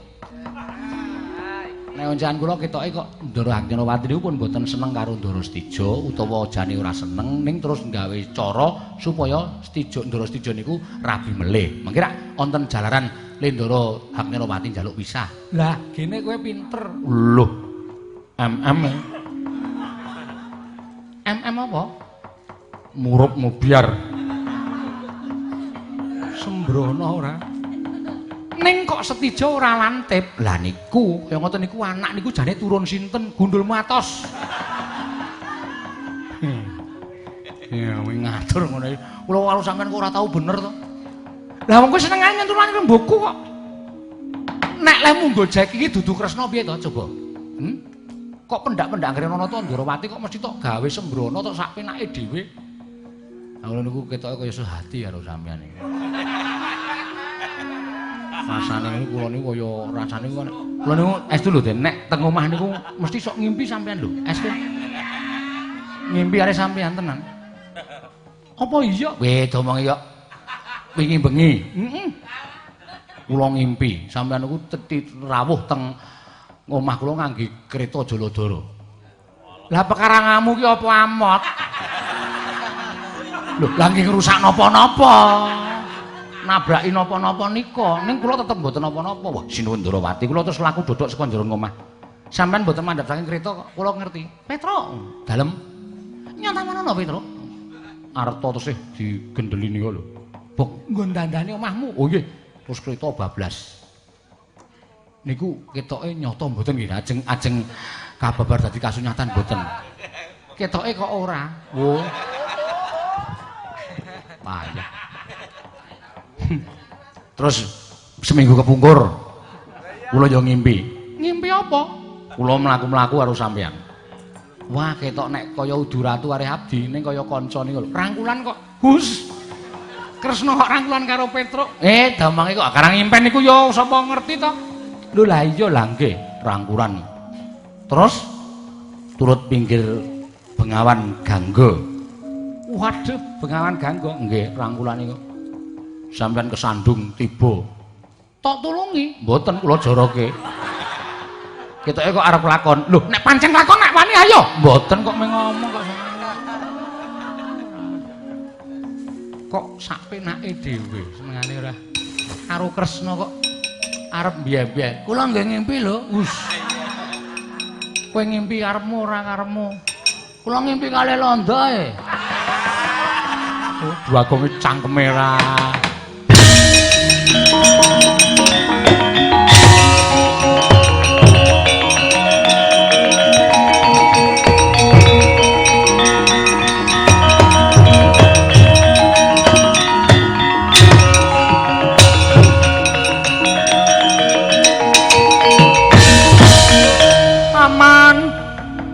Paman Janaka Lesmana piye? Dugi mriki lah kok Pertapan Cakrawala pun gayenge ora jamak. Nika malah Panakawan wirawiri nggawa baki si gelas. mengko gegek pun kelakon daup Kencana Resmi napa mboten ajur ati kula. Nek wis daup tak gawene geger Cakrawala.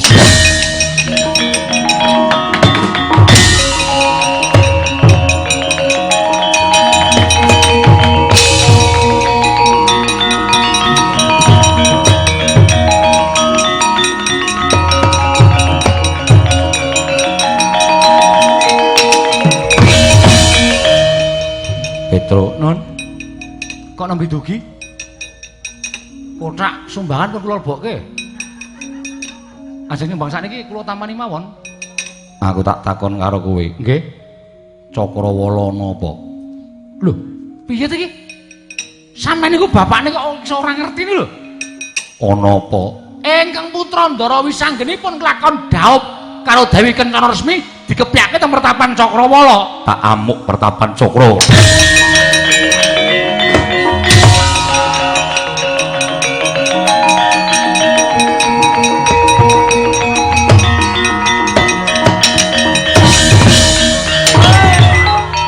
Biar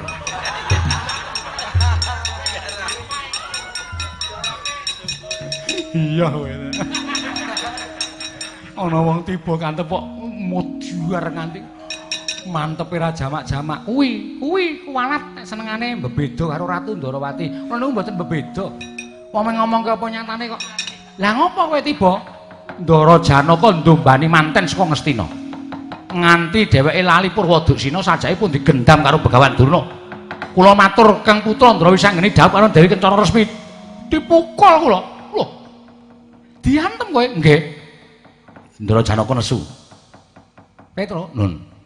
Kakangne Janaka celuken. Sapa? Samijo. Dudu. Werkudara. Oh, Werkudara. Iya. Saiki. Iya. Siap.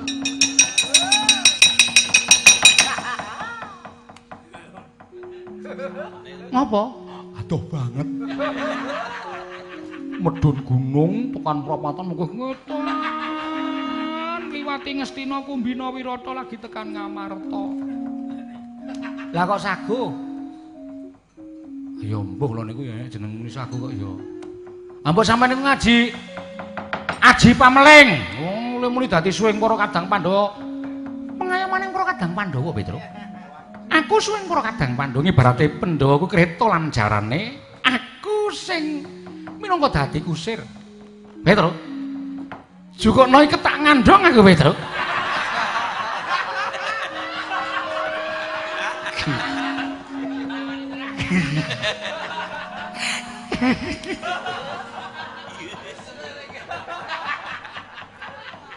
Aku suwe-suwe mangkel lho Petro, aku suwe-suwe sono nesu. Nek aku nesu aku dadi buta kowe tak idak modar. Lho, mlayu to.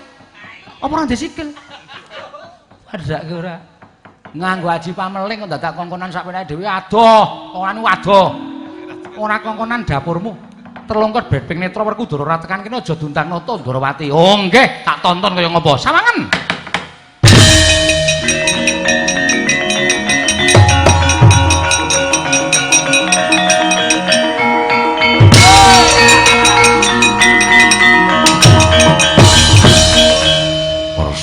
Kanggo ngundang aku.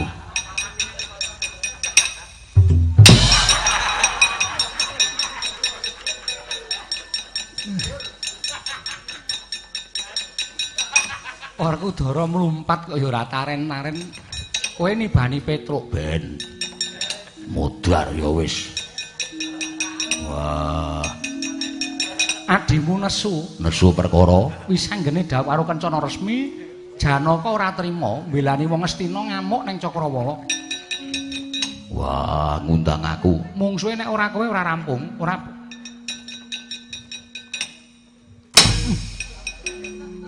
Wah, ngopo? Ngopo? Ora krasa ya? Ngenjloki kula kok ngopo-ngopo? Tak kira glugu. Glugu. Wong padake glugu ora. Upama padha dedeke ngono tantang. War nantang Bendara. Upama padha kok agane ora padha ya ora sida. Wis toh nengno wae Petruk ket mau wis gawe larane atiku. Kowe gawe larane atine Kresna. Iki wong ora ana apa-apa kok. Aku gah nek ngono kuwi curang jenenge. Ora fair play ngono jenenge. Wong Gojek wong loro kok njuk ngandhake. Bubar wis ora Gojek ora nggo Petruk ora. Ora nggo Petruk ora apa-apa. Aku ya wegah karo kowe. Sak penake dhewe Werkudara Janaka kae. Yo.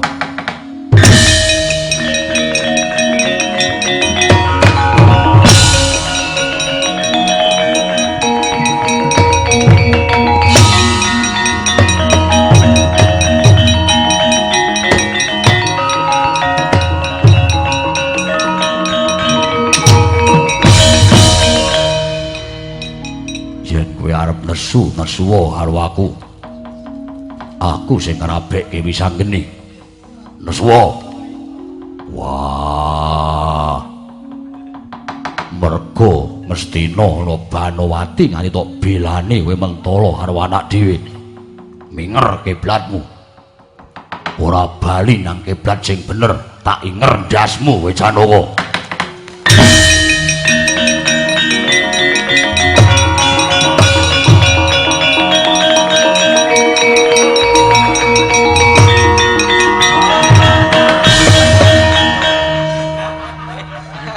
Kita ya sudah wegah tak jak omong-omongan ki sudah.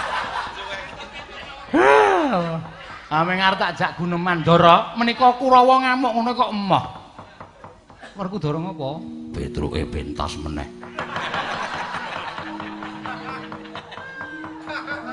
Ya wis ben. Wis apa? Ngedep tesmek. Wis truk mbok wis. Sesuk bengi isih mayang to? Heeh. Terus ke sesuk bengi kok bungayu. Anggere entuk sambutan kok bunga. Ayo senenge iki ngene iki ya Gong ora. Den Kurawa niku lho Den. Wah, yo.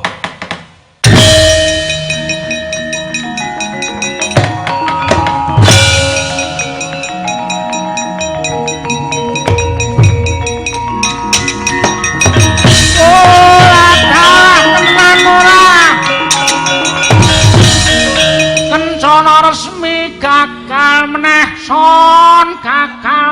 son ora kalah gayuh sapa-sapa kok ora kelakon gayuh sapa-sapa kok ora kelakon ngepek sinden we poyo ora Werkudara jaluk kencana resmi. Wah, dipek anakku Wisanggeni bali. Moh bali. Moh Idak. Aduh.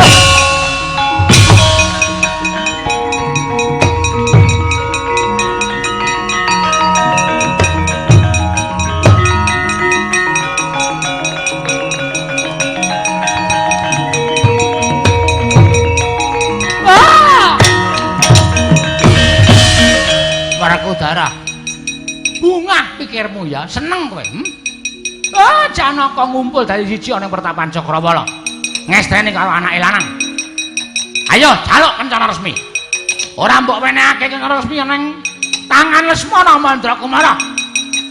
Tamu dadi kuwandawe.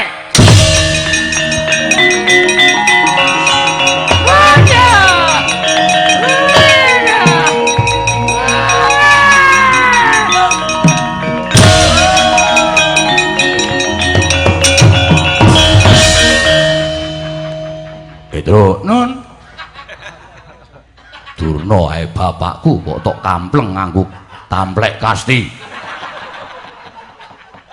Wis ben sampean nek ketemu Durna ya terus prembak-prembik kaya wedi kok. Kurawa dirampungke. Engko isih ana perkara karo aku. Wis semah. Dirampungke gak bubar kok sampe ndak perkara-perkara bubar setengah 5 kok piyagane do mecucu cangkeme ora.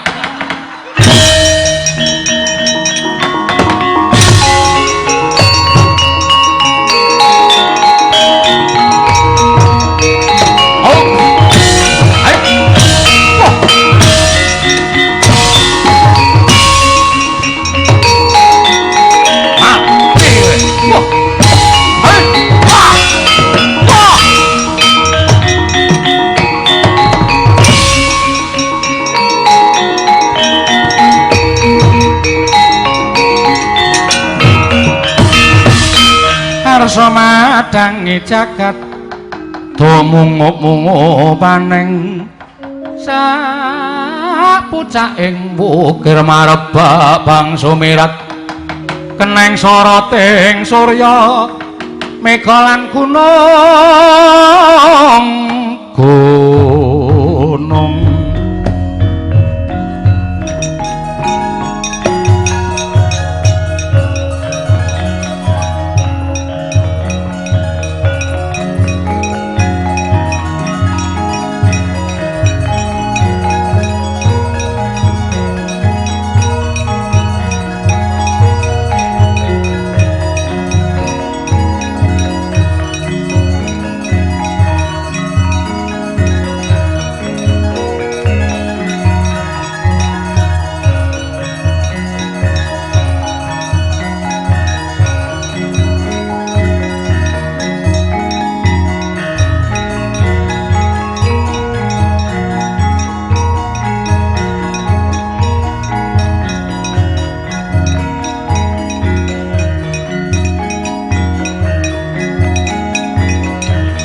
kompak tuh.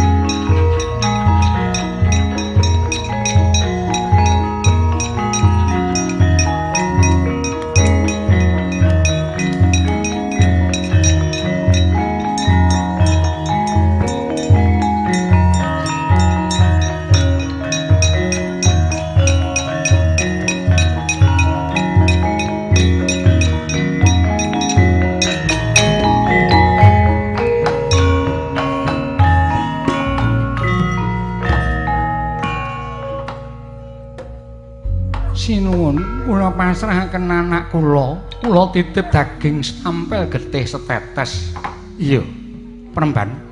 Ndak tampa muga-muga tansah atut runtut nggone bebrayan kalian Siwisanggeni. Matur sembah nuwun sinuwun. Antasena, piye Pakdi? Senjata cakra copo manik? Aku sing nggawa mengko tak kundurke Pakdi, mangsa barenggone malah babar pisan pusaka loro kabeh tak kundurke Pakdi. Iya, aku ngaturake panuwun jengkir. Iya, padha-padha. Yai Semar arep ngendika apa? Nggih mugi-mugi tansah atut runtut nggone mangun bebrayan. Nirbaya nirwikara durga mendhak kala sirna. Manjinga dados kulawarga ingkang kebak ing kabagyan. Tinebena ing sambikala cinaketna ing suka basuki. Gandeng sampun paripurna. Pungkasane ngatur sura Sudirajana ingkang ratsuh. Brasta kaping 12 Darmastuti mugi rahayu ing samya pinanggih Ndara Kresna Kakang Semar. Iya.